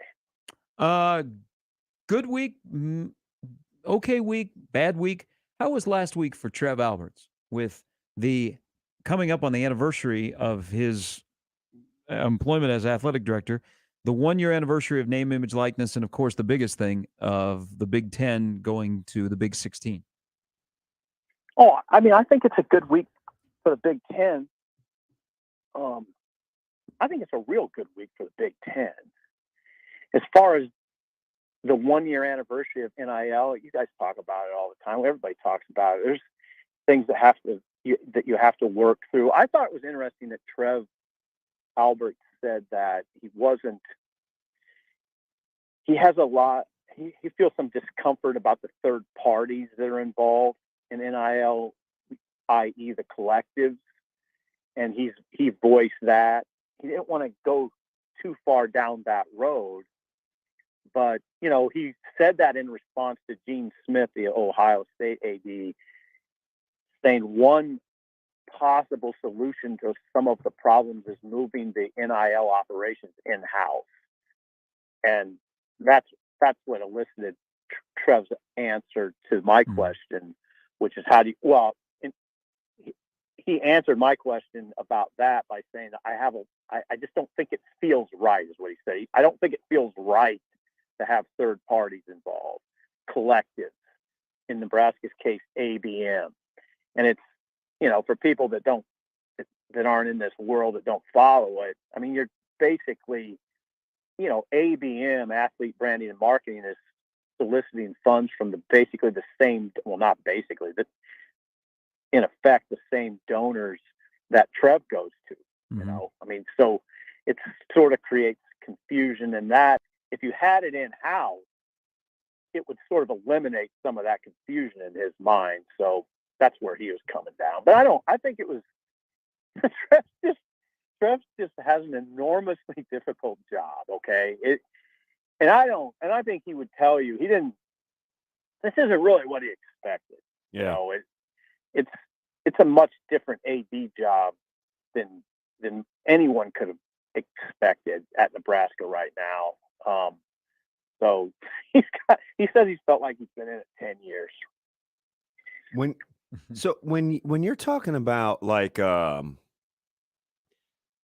comfort and maybe not like, sit back, kick back, put my feet up, how much do you think a successful season buoys some of the background stuff that he in essence would tell you that he didn't sign up for, to kind of calm his internal waters? Because they seem a little choppy. Yeah. No, not one season. One season won't do that. I don't think it can. I don't think you can afford to look at it that way. I don't think anybody can afford to look at it that way. If you're talking about football, Nebraska, I think they're set up. I do think they're set up to have a good season. I think they should. But I don't think that you necessarily can look at that and say, okay, everything's fine. It's we're back. I don't think we're in that situation. I think you have to. Yeah, I'm not. I don't think Trev will look at it that way. I mean, I think Nebraska's still, like, if they throw a 9-win or an 8-win out there, you still have to say, first of all, look at some of the guys they could lose. You still have to say, we got to keep proving it. You can't slide back again. Then where are you? So I don't want to get ahead of myself in that conversation. Right now, if you're a Nebraska fan, you just want it to look like it should right now. And if it looks like it should, like if they play good football, and God knows you guys know what good football looks like, and this fan base knows what good football looks like. If they play good football, Scott will be back next year, and we'll see what it looks like from there. How soon? Damon and I were talking earlier about identity. If you have a new identity in 2022, how soon do you think it shows up? Yeah, I mean, as you were asking the question, I was just thinking, okay, we'll all assess Northwestern, right? We'll all assess what the offense looks like, but you won't be able to make that determination. I won't be able to answer your question very well until I'd say 4 or 5 games down the road. Then it's Oklahoma. I mean, really, I think after the Oklahoma game, you'll get a good idea, a real good idea what the identity is. You'll get an idea. I'm not saying we'll be in the dark after Northwestern and North Dakota and Georgia Southern. We'll have an idea, but we'll have a real good idea after Oklahoma. Hey, Sip, do you think there'll be a disconnect or very well connected with the fan base between if it looks like football versus if it feels like football for this team in 2022? I mean, I don't know. I don't know if I'm answering your question here. This fan base and this media corps is so engaged, Damon, that you can't fool anybody. It's got to look and feel right. I mean, for people to be convinced. We don't just, there are, that you guys know this. Gary's been around. You've been around. I haven't really been around, but I pay attention. There's fan bases that you can fool a little bit. I mean, there's fan bases that sort of give passing interest to sports and football, but not Nebraska. There's not passing interest, and generally not in the Big Ten. There's not passing interest. No, we're all watching. I mean, it's got to be authentic, and that's what I think we're all hoping for. Hey, so we're still a little bit out before Indianapolis, but I got to thinking about this because Big 12 goes next week. So once the first conference with media days start, it's kind of a flurry for a couple of weeks. And I asked Damon this yesterday because, it is what it is when Scott sits in front of national media. All of us local media, we're working on other things. We know what it is of how important the season is. What do you think the first question, if you're Bruce Feldman or you're Stuart Mandel and you're in that room and you have the first question for Scott, what do you think the kind of questions he's going to have to field from national media will be? Oh, it'll be, I mean, there'll be hot seat discussion from that. I don't know exactly how that, those questions are framed up, but there'll be that. And there'll be a lot of Whipple offense questions. I think those will dominate it. Then naturally you go to the quarterback discussion. So I think that I don't know exactly the questions, but it'll be hot seat offense quarterback. I mean, I think that's what you'll get. I don't think I'm missing anything there. I don't think I'm missing anything there. I think it could evolve into what Scott kind of talked about last summer at Big Ten Media Days, which is the ongoing adjustment to the Big Ten. I thought his most illuminating comments last summer during Big Ten Media Days were about his evolution and how it was kind of it didn't go as well as he thought. Obviously, he probably didn't make the adjustment as quickly enough. And now I think some of that you might hear some of that again, but I think mainly those national guys, I think it'll be mostly hot seat oriented. What do you got to do? What do you got to do to be back here next year? How much do you think about that? Those sorts of things. Hey, Sip. And Trev will be there too, by the way, which is going to be interesting. That dynamic. I'm mad. Now, I don't know. I shouldn't have said it definitively, but usually the ADs oftentimes the ADs were there. Moose was there, and Moose would always be pretty illuminating. And my guess is Trev would be there for that. And so that dynamic, just having Scott and Trev there, if Trev does go, that's in itself is pretty interesting. Hey, so Sip, let me ask you: Can we have regular? Should we be building the stage now to have conversations? Some will call it narratives, where if Nebraska can have success, we can talk about it in a different light than having to give credit to a particular coach or individual. Hard to do that, I think. Is it? I mean, I think it is. I mean, the head coach. I mean, we have a very head coach oriented culture in this country. So that's kind of along those lines, right? So can Nebraska look efficient on offense? And if we are head coach driven, we don't say, well, I mean, thank goodness for Whipple, or man, this isn't no longer Frost's offense, or see, all we had to do was step back. Those kinds of things. Oh yeah. Who gets? Are you talking sort of like who should get the credit? Right. Can we can those things? Can we start that now, or is it inevitable? I don't know. That's a good. You know what? I haven't even thought about that. If the offense takes off, if the offense takes off pretty immediately, what is that conversation going to be like? Are we going to be approaching it from a sort of semi-negative angle? Like, yeah, good job on hiring Whipple, but why couldn't you do this, Scott? Is that going to be what we're talking about? I hope not. Is that? I don't know if that's what you're getting at. I mean, it could go a multitude of ways. I just think we probably better start this whole team concept, team coaching staff thing, because I could just see it turning into something like that. The minute red zone offense starts working, or they get underneath, center. Like, I'm not trying to go through all that. Oh, no, you make a good point. You start throwing to the tight end in the red zone. The tight end has about 6 touchdown passes. Yeah.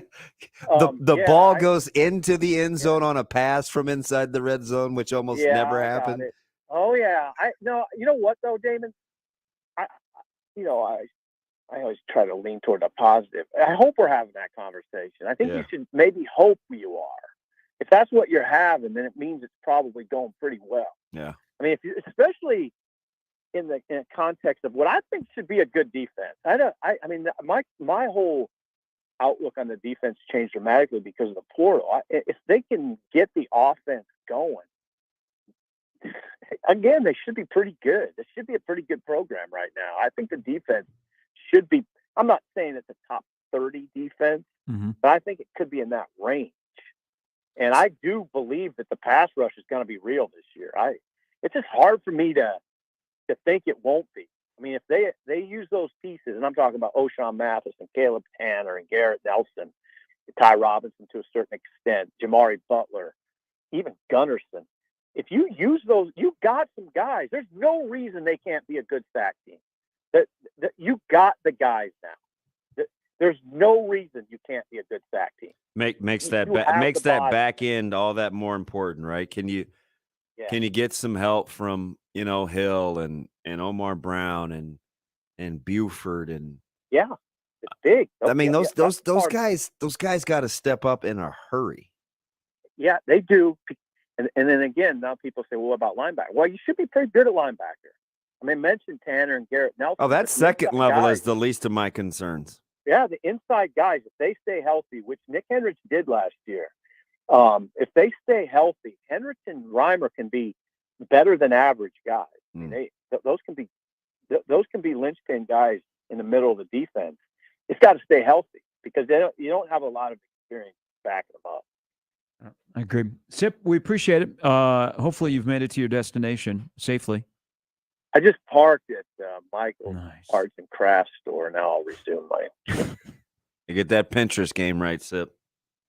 All right, good job, guys. That was fun. All right, thank you. Good Thanks, job Sip. by yourself. All right. All right, Be see you good. later. See you later. All right. I've got to pause after we talk to Sip. You think coordinators this year will speak after the games instead of waiting till Monday? Well, I know we'll be waiting, won't we? This just in. Brittany Griner has pleaded guilty to bringing cannabis into Russia, but she said she did not intend to break the law. She could face 10 years in prison. This is just coming down. And whatever story you click on, do not read the comments.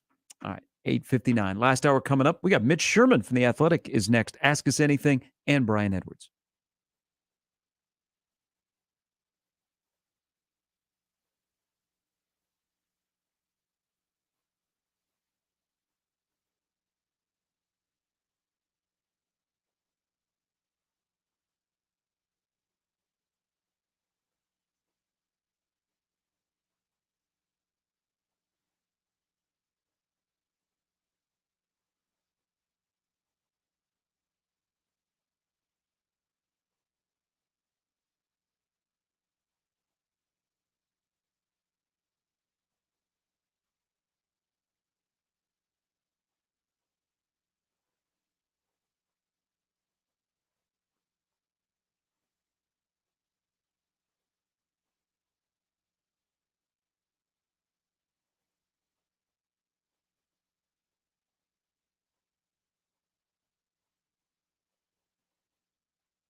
All right, we're now 51 days away from the start of the season, and you've heard us talking about the best way to get into Nebraska football games. You don't want to miss out. Home and away is Tickets for Less, formerly Ticket Express. They're still delivering you the top-notch customer service and product best prices. Just do some comparison shopping, and you will see that Tickets for Less will take care of you. They've got the best selection of home and away tickets for Nebraska football. 7 home games this fall, including that Oklahoma game that the tickets are going quick on September 17th, and you don't want to miss out. Also, with Tickets for Less, this is the thing I enjoy the most, is you're going to save big because you never pay those outrageous per ticket fees like you do on other sites. Enormous. You saw that during the college baseball championship. Not the case at Tickets for Less. Go there today, shop for your Nebraska tickets, and much more at ticketsforless.com.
Sharp and Benning in the morning on 1620 The Zone, 1620thezone.com, and the 1620 The Zone app. Here are Gary Sharp and Damon Benning.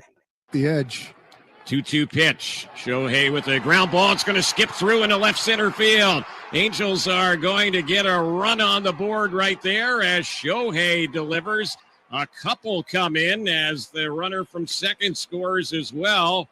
And the Angels now on the 2-run single by Shohei lead it 3-1. All right, so he struck out 10. He drove in 2 runs, stole a base. When he pitches, starts, the Angels are 5-0 since June 3rd. When he doesn't start, they're 6-20. But as we welcome in Royals fan, we should have been playing either a Benintendi moment last night or a Hunter Dozier home run. We welcome in Mitch Sherman from The Athletic. Good morning, sir. Welcome back to Sharp and Betting in the Morning. Good morning. Good to be playing some worrisome music about the right hand of Bobby Witt Jr. That's all I'm concerned about right now when it comes to the Royals is how quickly he can get back in the lineup. I'm scheduled to take my family to a game next weekend, so hopefully he's playing. Hey, Damon, did you know this? Maybe you do this about Mitch. Mitch and I, sat and talked during the College World Series. Mitch coaches his son's baseball team. Oh, yeah. Mitch is into and you do flag. You coach his football team too, right? No. No. He's a baseball, basketball, soon to be cross country. I did see a little bit of rec swimming kid. Yeah. No football. We did flag football until 5th grade, and then decided to spend the fall focused on baseball and basketball. He seems like he has a pretty big personality. Oh yeah. He does. He's got a different personality than me and my wife Shannon. Yeah, he got it from somewhere else in the family, but he stands out in the crowd. For sure. I saw him whipping through UBT after a basketball game. This is probably a couple months ago, maybe a month and a half ago. I was like, what the? It was like a little speed demon. He was all over the place. Yeah, it's good and bad. But we have to keep him in check for sure. And his sister's the opposite. She's more reserved and very careful, which is good because she's about to start driving. So I have 4 years to rein that in with him. Hey, oh man, I cringed. So how did the baseball season end up? We had a 2-2 showing at the state tournament, the AA state tournament last weekend over in Council Bluffs. Lost to a team that won a bracket championship and gave them their closest run for the money in the round of 8. So I was happy as the assistant coach. I'm sorry, I'm the associate head coach. That's my title. And as the assistant coach and first base coach and chief motivator of this team, I'm kind of different. We talk about my son Zach and his personality. I'm kind of different on the baseball field than I would say I am like at any point when you might see me at a press conference or a football game or in any of that environment. I get pretty fired up with these 11-year-olds. So I'm like, we've been done for like 4 days now, 5 days, whatever, and I can't wait for next season. All right, now this is interesting because this is kind of like back on topic, but we're still parenting here. So I was fortunate because I coached high school. I started before I had Caleb. So I kind of was prepared. Have you changed at all how you look at high school athletics based on having a young kiddo that plays youth sports? Oh yeah, in a lot of ways. Isn't that something? Yeah, I mean, in like every way. One, the kids that I watched my daughter and coached her a little bit, early on, and like when she played t-ball, and then she's a high school swimmer. So I obviously am not coaching that. And she went all in on that, like in, as like a 12 or 13-year-old. Mm-hmm. So I stepped aside and stood on the sidelines. But so many of the kids that she played, little third grade basketball with, or, like 1 year of soccer and softball, they're all starting to make a name for themselves at the high school level, and playing on state championship teams, boys and girls. You saw it, obviously what Gretna did last year and across the board in sports, and I'm thinking, yeah, it definitely gives me a different perspective to know that I saw these kids up close as third graders and younger, and in so many different ways. It's the same way with my son, because I think there's so much talk, and I know you guys talk about it quite a bit, about the importance of being a multi-sport athlete, and that's awesome. And we're gonna do it as long as we can. But I think for like the average kid, and Damon, I mean, you're obviously fortunate that you have Caleb, who's not an average kid when it comes to athletic ability, and he can go out and go from football to basketball the next day, if he's healthy. It's tough, like especially in our district. It is really tough to play more than one sport. You can try, and he's going to do track, and I think he'll be a good cross country runner. And we're just going to hold on with baseball and basketball as long as we can, and hope that hope there's an opportunity. We'll be at Gretna East, so it'll be a new school. Oh, I Class wondered. B. Yeah. So yeah. Well, I don't know if it'll be Class B when my son gets there, but there'll be Class B when my daughter goes there next year, like a year from now. So was that tough for you to do the East thing, considering how entwined you've been? Well, it hasn't happened yet. I mean, it's going to be weird putting that dragon gear away and calling them a rival. I don't know. My daughter with swimming, it'll be one team. So she won't change schools, but not change teams. They'll combine a swim team. Obviously, that will not happen in other sports. So yeah, it'll be tough, but I think I'll probably be able to make the transition. I mean, I made the transition from Burke, where I went to school, to Gretna pretty easily living out here. I'll still root for the Bulldogs, but if they're playing Gretna, I've got my green on. Mitch Sherman for The Athletic joining us. A week ago today, what changed about the identity of the Big Ten? No longer can you even begin to try to make the discussion or the argument about it as like your friendly neighborhood conference. I mean, it's a national conference, coast to coast. I think that went out the window 10 years ago or 12 years ago when Nebraska came in. And then obviously you had the less impactful move by bringing in Rutgers and Maryland. Nebraska was the 20-year wait to have a bookend team, a partner team for Penn State, which the Big Ten added in 1990. I think shows you the place that the league was in during that long period. It was very much clinging to the Rose Bowl and clinging to, the small town, big campus, small town rivalries, the trophy games, staying away from some of the conversation that was inevitably coming and is here now in all of college sports. And I think what happened last week was just erase all doubt. There are no longer any questions left about what the Big Ten wants to be in the world of college athletics. It's interesting because you had the piece, and somebody sent it to me yesterday or the day before, because you wrote about Stanford on the national level. Yeah. And like 11 or 12, maybe, I think that was. It was an Andrew Luck story that had apparently a long windup to get into that story, because it was all about the culture of athletics on the Stanford campus. Yeah. So, and Stanford has kind of been thrown out there, and as is Notre Dame, and there's tons of rumors and speculation. Could you see another dance partner for Notre Dame like Stanford and see the growth in 2022, because that was before their 3 Pac-12 championships? Like, is there a spot where you could say, oh yeah, I could see that work? Yeah. If the Big Ten, and this is just me talking, we'll ask, and I'm sure we won't get an answer in 3 weeks in Indy.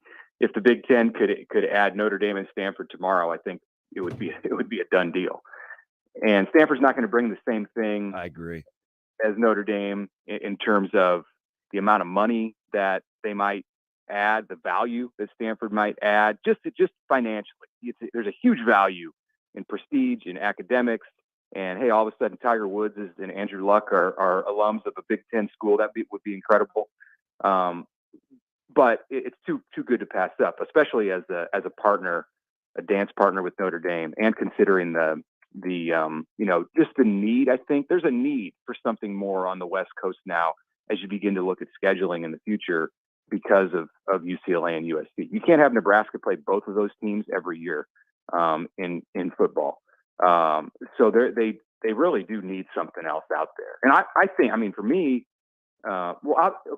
in terms of money and perhaps future success, Oregon and Washington make the most sense. But prestige and some of the things that have always mattered so much to the Big Ten, as I just finished saying a minute, that the old things no longer matter to the Big Ten. It's still they're still going to have that shiny nameplate. They're not changing the name of the conference to the Big 20 because the name Big Ten still means something. And when you look at it from that point of view, Stanford would be an absolutely incredible addition. I would be ecstatic just because I love walking around that campus. It's a different environment than anywhere else other than maybe Northwestern in the league. But it's just an incredible place to go. In comparison to the Big Ten, what if the SEC doesn't grow? Because they've had, in their expansion, they've followed a plan. It's kind of been well crafted. You can tell that you recognize what they're doing. They're going into college towns. I mean, they're connecting states, Arkansas to Oklahoma, and of course, Texas. What does the rest of the college football world do if the SEC says, no, we're good with our 16? Well, I don't know. And then you're probably talking about a longer term wait, and you get to the place. The ACC, of course, has the much longer grant of rights term. You're talking about going into the 2030s, and then I think when that opened up, there would be opportunities for the SEC that it might want to rethink. Although who knows at that time if Clemson's going to be the Clemson that we know now. Maybe North Carolina would be the attractive way to go, or Duke from a strictly basketball point of view. Although I don't really think basketball drives the bus, or Kansas would no longer be in the Big 12.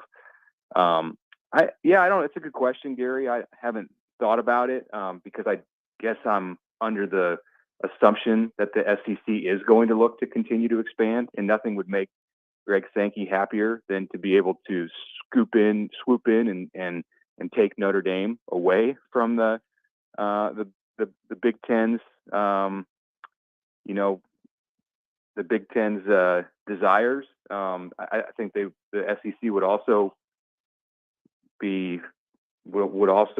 entertain the possibility of taking on Oregon, and maybe Washington, if that was available to them. And we've seen some reports about that being the wish, perhaps, of Phil Knight. So more is going to happen. It's interesting to think about what would happen if the SEC stood pat, but I just have a hard time seeing that as a likely possibility. Hey, so let me ask you something, Mitch. What would you do with a school like Oregon, who they're going to go somewhere, especially if the Big 12 continues to be aggressive? What would you do with Oregon?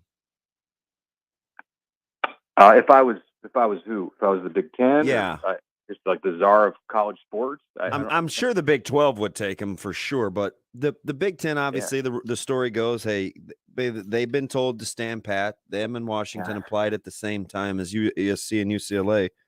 What would you do? Hope to get Stanford and Notre Dame. You got to play your cards. I would go with Stanford and Notre Dame over Oregon and Washington. I would, and maybe that's just like some personal preference. I haven't run the numbers. I'm sure Oregon would bring a huge value, but it's not Notre Dame value. Nothing is Notre Dame value. That's left out there as a potential ad. I would, if I was the Big Ten and you had the opportunity to add all four of them, that would be pretty great. But you have to decide what it's going to add to your next big TV contract. And when you divide it by four more schools, is it worthwhile? Does Nebraska or Iowa or Wisconsin make more money at the end of the day because you add those four teams? The answer is definitely yes with USC and UCLA. But I don't know what the numbers would say with those other four. Oregon is a super valuable piece there, and I would think that makes a lot of sense. But I think you have to look at it in the bigger picture. And do you go to 18? Do you go to 20? What does the future hold? I agree. You can't just add to add. You want quality over quantity. Now, the four names that have been mentioned would be on the quality side. ACC could, sticking with Notre Dame, because the world revolves around them, could you see a scenario where Notre Dame said, okay, we're not going to make as much money, but us joining the ACC, it's going to force ESPN to redo the TV contract. We're going to continue our deal with NBC, and we could make maybe within 10 to 15 million of what we would get in the Big Ten. Do you see a scenario where Notre Dame would pick the ACC? Well, it would be an easier transition because the schedules are already set up for that, and all of the sports other than football, wouldn't have to do anything. But again, it's all about football and it's all about money, and I don't think Notre Dame leaves money on the table. And there's a bigger, longer lock-in there with the ACC because of the position that it's put itself in with its current TV deal. So that would surprise me. I would see the option of staying independent in football is more attractive for Notre Dame than joining up with the ACC right now. Mitch, why do you think the conferences that are allowing Notre Dame to be a scheduling partner with them aren't a little more firm with them? Well, Notre Dame's always had leverage because of NBC, because of who it is and the giant fan base. And it's not that those conferences haven't wanted Notre Dame to come on board fully as a football member, but the Irish have had leverage to negotiate with. And I think in the case of the ACC, they got part of what they wanted in the scheduling agreement, and then they got the Irish in all of the other sports, and that forged a connection. And if Notre Dame was put in a position where it felt like it had to join a conference, the ACC knows that it's in a better spot than maybe any other league. Although I would argue for the Big Ten, but the ACC could see it because of what it has done historically with Notre Dame in recent years, more than historically, that it is in a good spot, a better spot than it could be in any other scenario to actually land Notre Dame as a football member. Let's talk about the current team, because 51 days from now, there will be a football game. Damon and I have compiled the list. You can give me a guy on offense and defense, and I hate to put you on the spot here, but if blank is good, Nebraska will be good. Mm-hmm. A player on offense and defense that comes to mind. Well, I'm going to go away from the quarterback because it's just too obvious. I'll say if Travis Vokolek is good, then Nebraska is good on offense, because I think that means that you've really diversified things in your passing game. When you get to the tight end, then, it's tight end. It's not like your tight end's going to have an all-conference kind of year, but your receivers and running backs are going to be bad. Usually when you're incorporating the tight end, at least in this scheme, or in the scheme we've seen at Nebraska, that means things are clicking pretty well. So, and Austin Allen had a great year last year, and I guess you could argue that,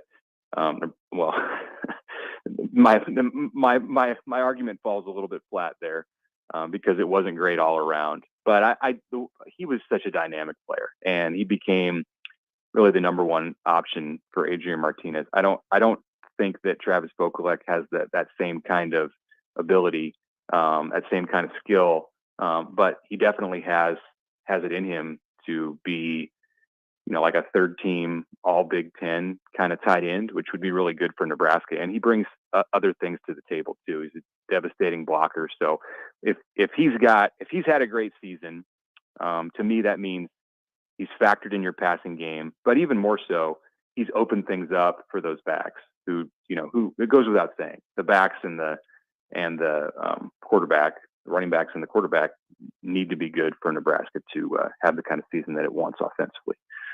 On defense, I'll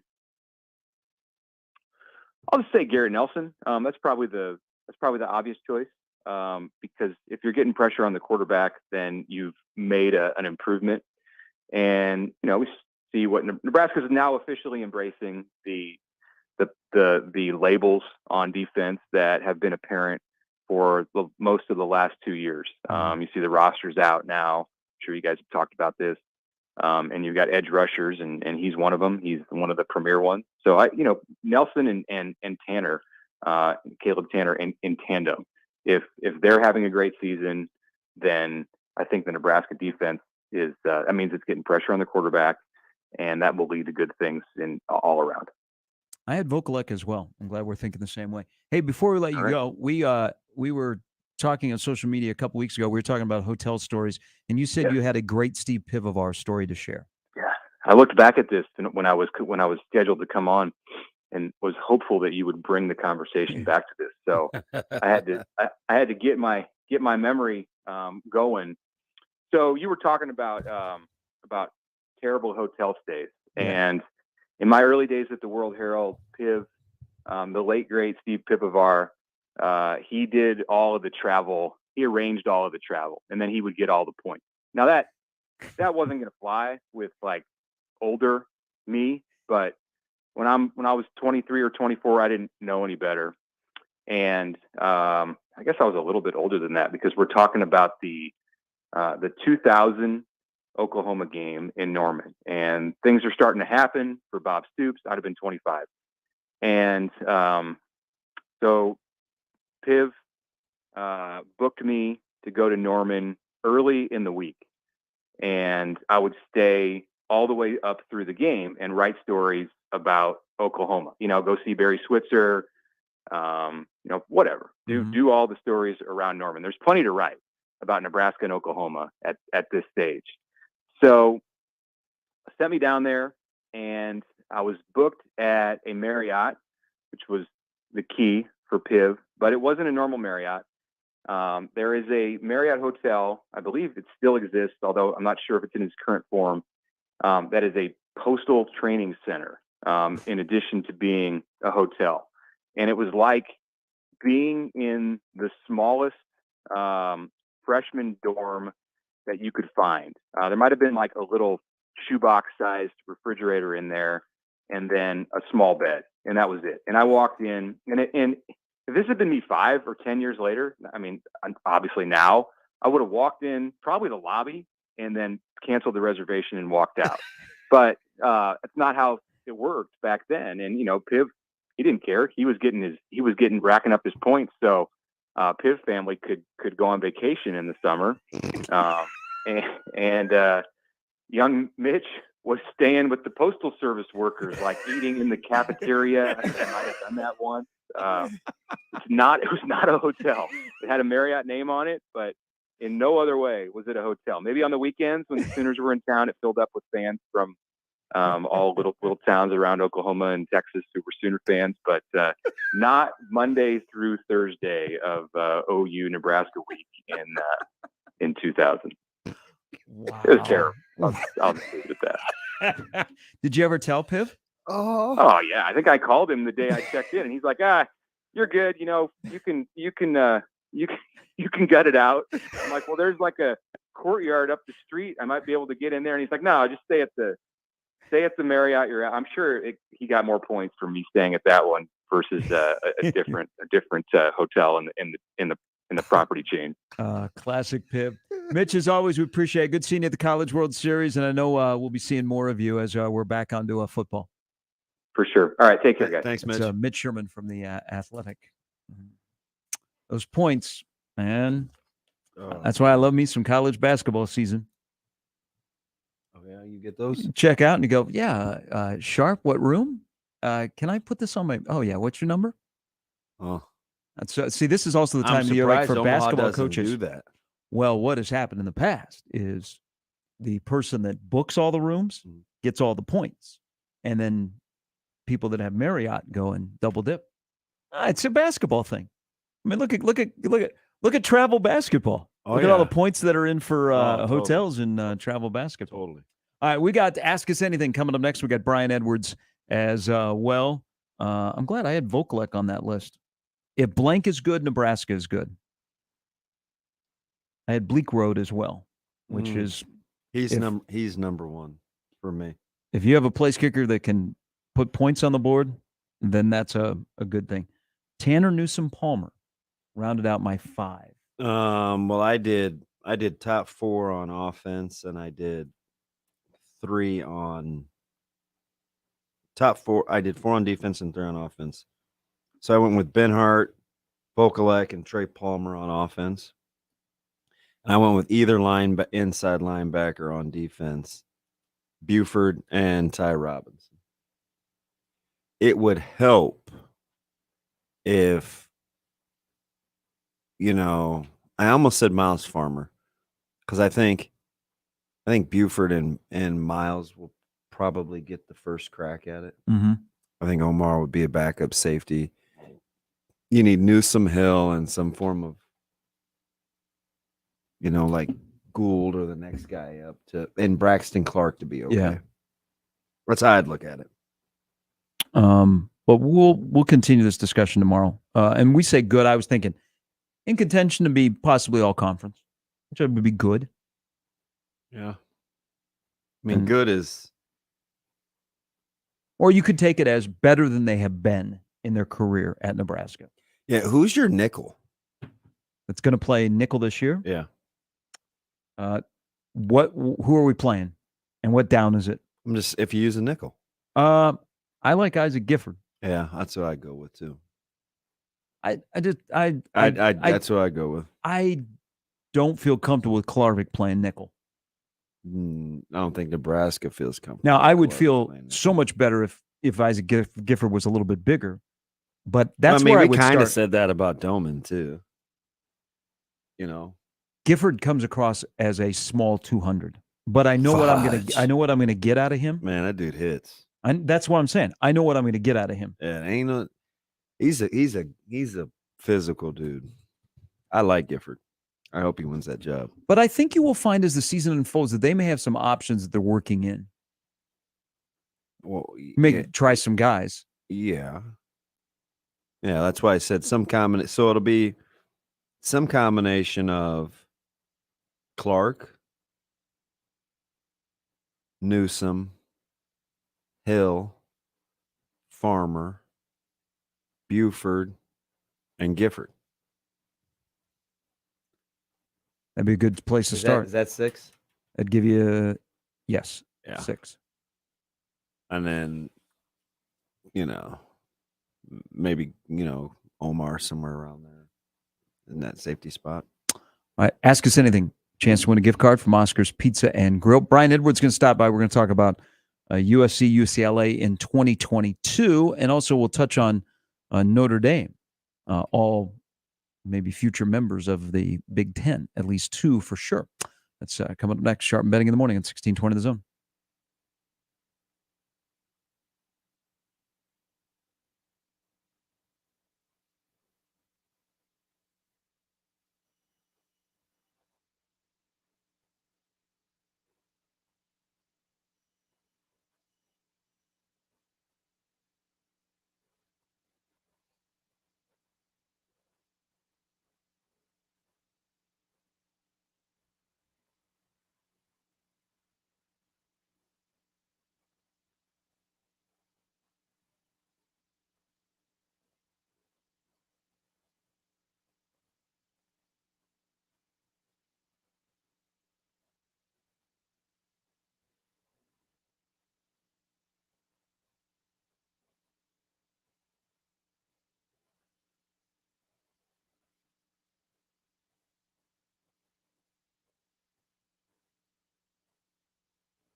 Rotellus, the excellence of execution. That's what I like to call it. Over 100 years of being really good at what they do, and they kind of keep it simple. The quality ingredients that they just won't compromise, and it's that little touch, right? Those little family secrets that that they keep in the family. And then they blend it with some new science, right, to give you things like, gluten-free, but at the end of the day, Rotella's key to success is consistency. It's just who they are. It's what they do.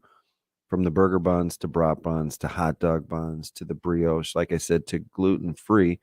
They give you a lot of options to make sure you get it right. They consider it a joy to serve you, the customer. That's why they give you so many options in terms of what you need, even things like dinner rolls and breadsticks, right? They're like, hey, we need something for everything because that's just how they value you. Got a couple of options. You can visit rotellasbakery.com or stop on out at your nearest grocer.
All right, Ask Us Anything brought to you by Oscar's Pizza and Grill. Your chance, you ask us anything, anything goes. We answer to the best of our ability, and Chance will select the best submission, and you'll win a gift card to Oscar's Pizza and Grill. The whole experience, 173rd and Center, Lakeside Plaza, home of the Charbuff Wings, Big O Pizza, among other things. And then take out only 162nd and Maple.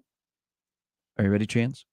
I sure am. All right, this is the second time you've done this. A wise listener alerted. He listened to your reading of the questions last time, said you did a fine job. Nice. All right. The first question. So if you'll notice, I've Nice actually music. added some music. This is from the Discovery Eyewitness theme. Because we're going to learn Is things. somebody playing the pan flute? We sure are. So the first... The other music drove me crazy, so I'm not going to complain. So the first question comes from Justin. It says, good morning, men, and welcome, Chance. Do you think Baker Mayfield does the new stadium commercials from his new team, or should the Browns bring back all 30-plus quarterbacks from over the last 20 years to do commercials making fun of Baker? I think it would be funny to have all the quarterbacks because that list would be long. So he is their best quarterback since 99. Do you know that in the last 12 years, he's the only quarterback that's won 5 or more in a season? Got him a playoff win. It's crazy is what it is. What did I see? ESPN ran a stat today as the starting quarterback, whatever you want to do with this win-loss record, 30-31, Deshaun Watson, 28-25. But at 30-31 and the best Browns quarterback since 99, very complicated legacy in Cleveland. I would hope they would do new commercials because Carolina and Cleveland play week number 1. Yeah. And they're going to try to, I don't know. I think Carolina may be better than people think. One thing for Baker Mayfield is it will not be boring in Charlotte. No. And that's a relatively conservative, he's going to have to watch that fan base. I mean, they don't like a lot of shenanigans. His personality, which did not do well for fans or some teammates, I'll have to watch that. When he has a head coach that's on the hot seat, who was 10-23, why did he ever leave college? You may be asking himself that. But I don't know what their plan is. I know his former team got a good one, so I'm sure their college life, they're pretty good. I don't know what the plan is for anything in Carolina. At times they look lost, but especially at quarterback where Sam Darnold was going to be the savior in 2018 in the NFL, and now he could be a backup. He went 4-7 as the head coach of the Carolina Panthers. I would say commercial. I would like to see, I don't know, you have time to do Baker Mayfield commercials in Charlotte? Yeah, I'd go commercial as well. And also, like as a Carolina Panther quarterback, you don't want to be in commercials. You want to avoid commercials. Cam Newton was like the play 60 guy, and we saw what happened to his career, and now we've seen what happened to Baker Mayfield. Chance has not figured out that he can't take a phone call during this segment because he has to ask us questions. Well, I figured it'd be pretty quick. You're such a good multitasker. Question number 2 comes from Jamie. I heard a lot of discussion regarding the disappearance of one of the Power 5 conferences. Would semantics make you feel any better about it? I.e., instead of one of the other of the Big 12 or the Pac-12 taking the other's teams, they come together mutually as a new conference in itself. Like a merger? So the Big 12 SEC and then 3 conferences together. Wow. I had to do the scheduling for that. Has everybody else gotten picked off? It's a good question.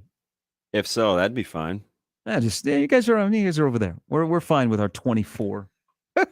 SEC's got 20. We got 24. We're good. You guys just do your thing. Yeah.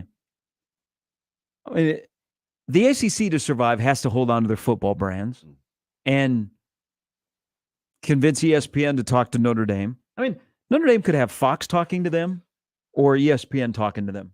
Hey, save the ACC. Fox, come to the Big Ten. You know what you're getting. You're in the footprint. It'll be fine. If I'm the Big Ten and I really want Notre Dame to come, I'd say, hey, listen, you know what? Nah, because Notre Dame may call their bluff and just schedule all their games in the ACC because the ACC will do what they're told. I'd be like, hey, you ever want to see Michigan again?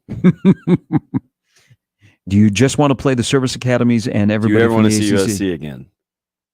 You know, something like that. They might. And if they would not make the same amount of money, but what if ESPN said, everybody's staying in the ACC, come on into the ACC, we'll redo the TV contract, we'll try and get you about 80 to 85% of what you made in the Big Ten, NBC will do your deal, you're good. Would Notre Dame jump on that? I don't know, maybe. God, they love their independence. Why would ESPN throw them a bone? Because they would be coming to the ACC. And they own the ACC network. And they would keep them away Basically from Fox. just keeping the money in the house. And keep them away from Fox. Yeah. Which that's how we always thought college football should be. Not really on the field, but in the boardrooms of television networks. Now, we will get good games, though. Yeah. Just no rivalries.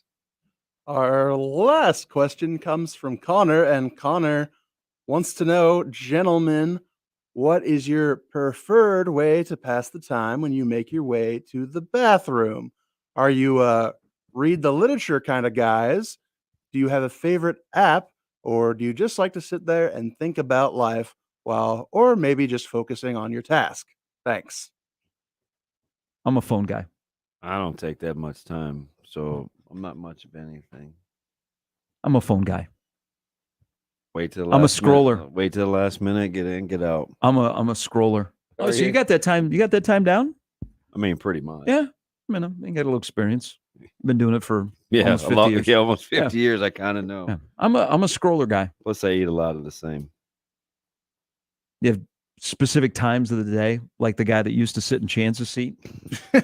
Yeah, wasn't that something? Yeah, like he timed it like it was 5:54. Yeah, he was there. weird dude. Like the stall was saying his name at 5:54 every morning. Whatever works. I'm a scroller guy. I'm trying to get in and out as fast as I can. Yeah, it is not a place that I want to spend a lot of time. But I did when I I was think it's a waste of time. when I was growing up. I did have a friend who they had a phone right next to the toilet in their bathroom. Bougie. They had a phone. Yeah, you could- don't mind that noise. Just yeah. Before cell phones became big, Yeah, you I'm had the not- phone right there. Just pick up the phone and I don't know, order something. I guess. I'm not doing that. That's how Ask Us Anything. That was rather subdued. Ask Us Anything. It was. Yeah, we got more like sports questions. Not Getting complaining. Chance's new email down. Yes. Congratulations to our winner. Chance will let you know. You win a gift card to Oscar's Pizza and Grill, 173rd and Center or 162nd and Maple, which is takeout only. Tell them that we sent you. Brian Edwards is coming up here in a little bit, but let's first sneak in Diana. Good morning, Diana. Hello. Hello. Hello. Hello. Question. I'm a little fuzzy on exactly what the Savannah Bananas and the Macon Bacon, what they are. What kind of league? What is Sharpie's that? wheelhouse. So the Savannah Bananas, They got a great Twitter site. they are changing things. You've seen all the videos and stuff? Some of them, yeah. Okay, so they are a college wooden bat team this time of the year, but they have grown bigger too. They travel around primarily the southern part of the country, but they were in Kansas City back in May, and they are changing baseball by the way they play it. And they're basically, it's the Harlem Globetrotters playing baseball is what it's become. And they become a sensation, which they sell out wherever they go. But this time of the year, they're actually playing real baseball in a wooden bat league. So there is an actual league that play them. Yeah. Yeah, they're in the Is it Coastal? they're in the Coastal Plain League. Yeah, Coastal Cade Plain Povich, who pitched at Nebraska, now is doing work in the Twins. He played there 1 year.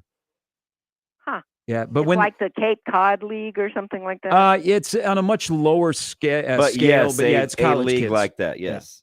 Yeah. Okay. All right. Well, appreciate it, Diane. Thanks. It for the sounds like it makes baseball fun. Yeah. It definitely does. It does. It does. Yep. Diane, Okay, thanks for calling. Thank you. They've taken over, but they were traveling, and they play. So it's a group of their regular guys, and then basically it's all Savannah Bananas, and it's basically the Harlem Globetrotters. Like you have the Washington Generals against the Harlem Even Globetrotters. the umpires get into it. Yes, they and here's what's happened is they're making baseball fun. They've got different rules. They only play 2 hours. You win innings. People have gotten to know the story. But social media has taken the Savannah Bananas to a whole nother level, especially TikTok, because they are all over TikTok. And Twitter too. Yeah, if you are a get off my lawn baseball person, don't even attempt to watch them. You will lose your mind. But if you want fun mixed in with a little bit of baseball, that's what you're getting. Get off my. And you get the Savannah Bananas. All right, B. Edwards coming up next.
All right, as we do every Thursday, we finish up with our senior handicapper from Vegas Insider, Brian Edwards. Good Thursday morning. This time last week, we didn't know what was to come later in the day. As we welcome you in, your thoughts on USC and UCLA changing addresses? It sounds like a lot of time in an airplane to me. Yeah, you know, I mean, I don't know that I like all this, but it's going to be a lot of travel for them, and that's about all I got. You know, I'm just trying to get ready for football, gentlemen. So let's. We were talking now with the addition of USC and UCLA. Lincoln Riley's first year at USC will go which way? So the win total's at 9.5, shaded slightly to the over. My first glance at the schedule, I went 7-1 with 4 swing games. I made at Stanford and at Oregon State swing games. I mean, USC will probably be favored in both.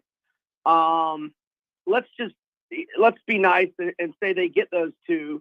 My other swing games were at UCLA and Notre Dame at home. You know, if you're a believer in them getting one of those 2, then you lean to the over.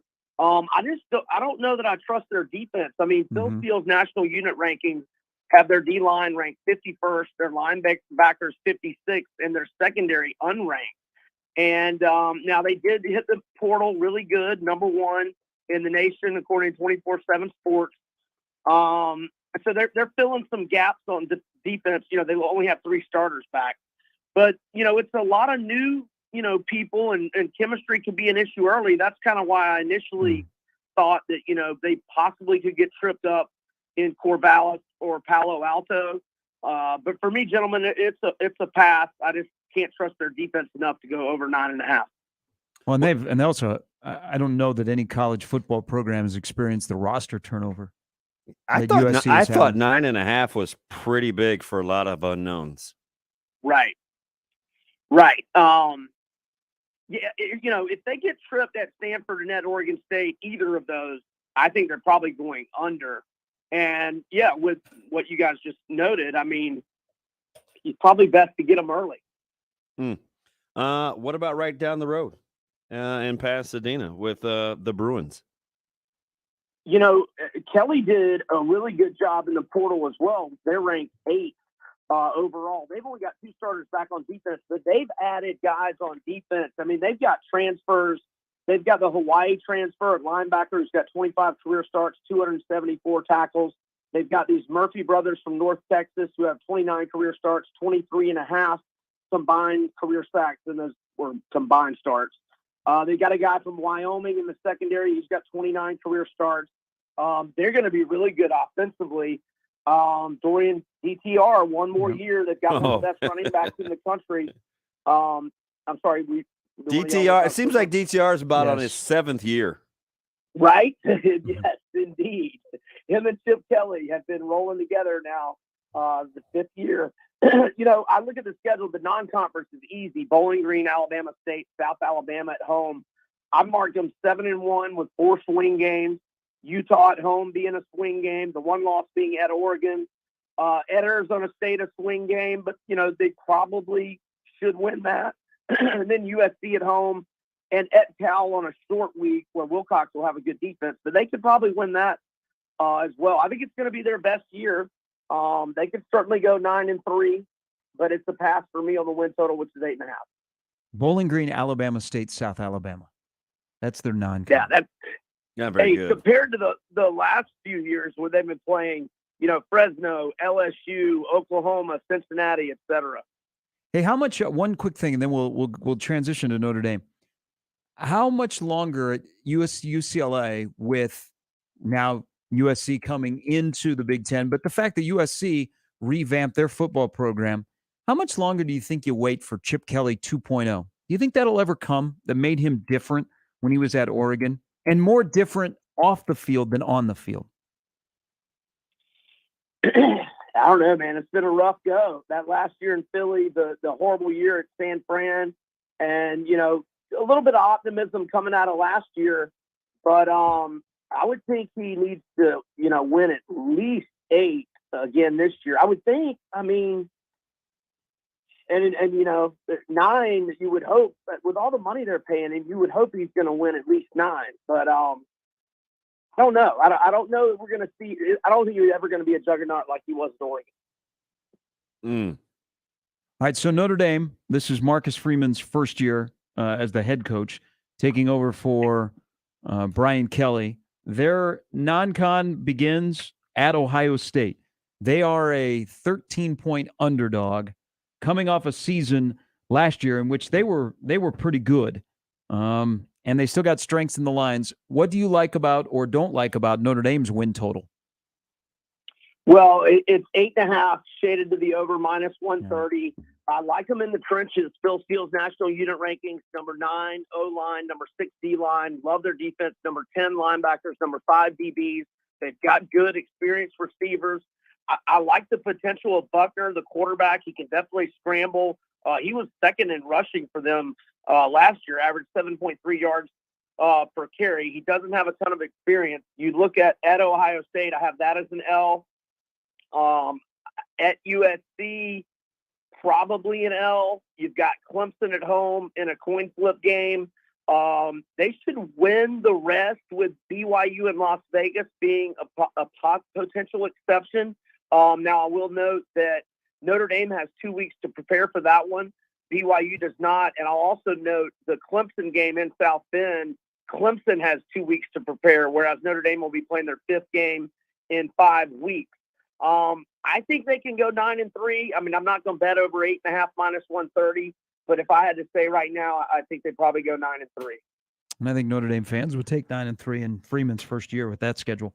B, as always, we appreciate it. We're 51 days around here to the start of the season, and we had Phil Steele on earlier in the week. In your neighborhood, you should have the magazine shortly. Oh, it's right in front of my face. It's right. My man. My man. Well, what took you so long, man? You were on delay or something? Jiminy I Christmas. think I got it last either. I want to say Thursday, but it might not have been until after I got off the show. You guys. Wow. Nice. B, have a great weekend.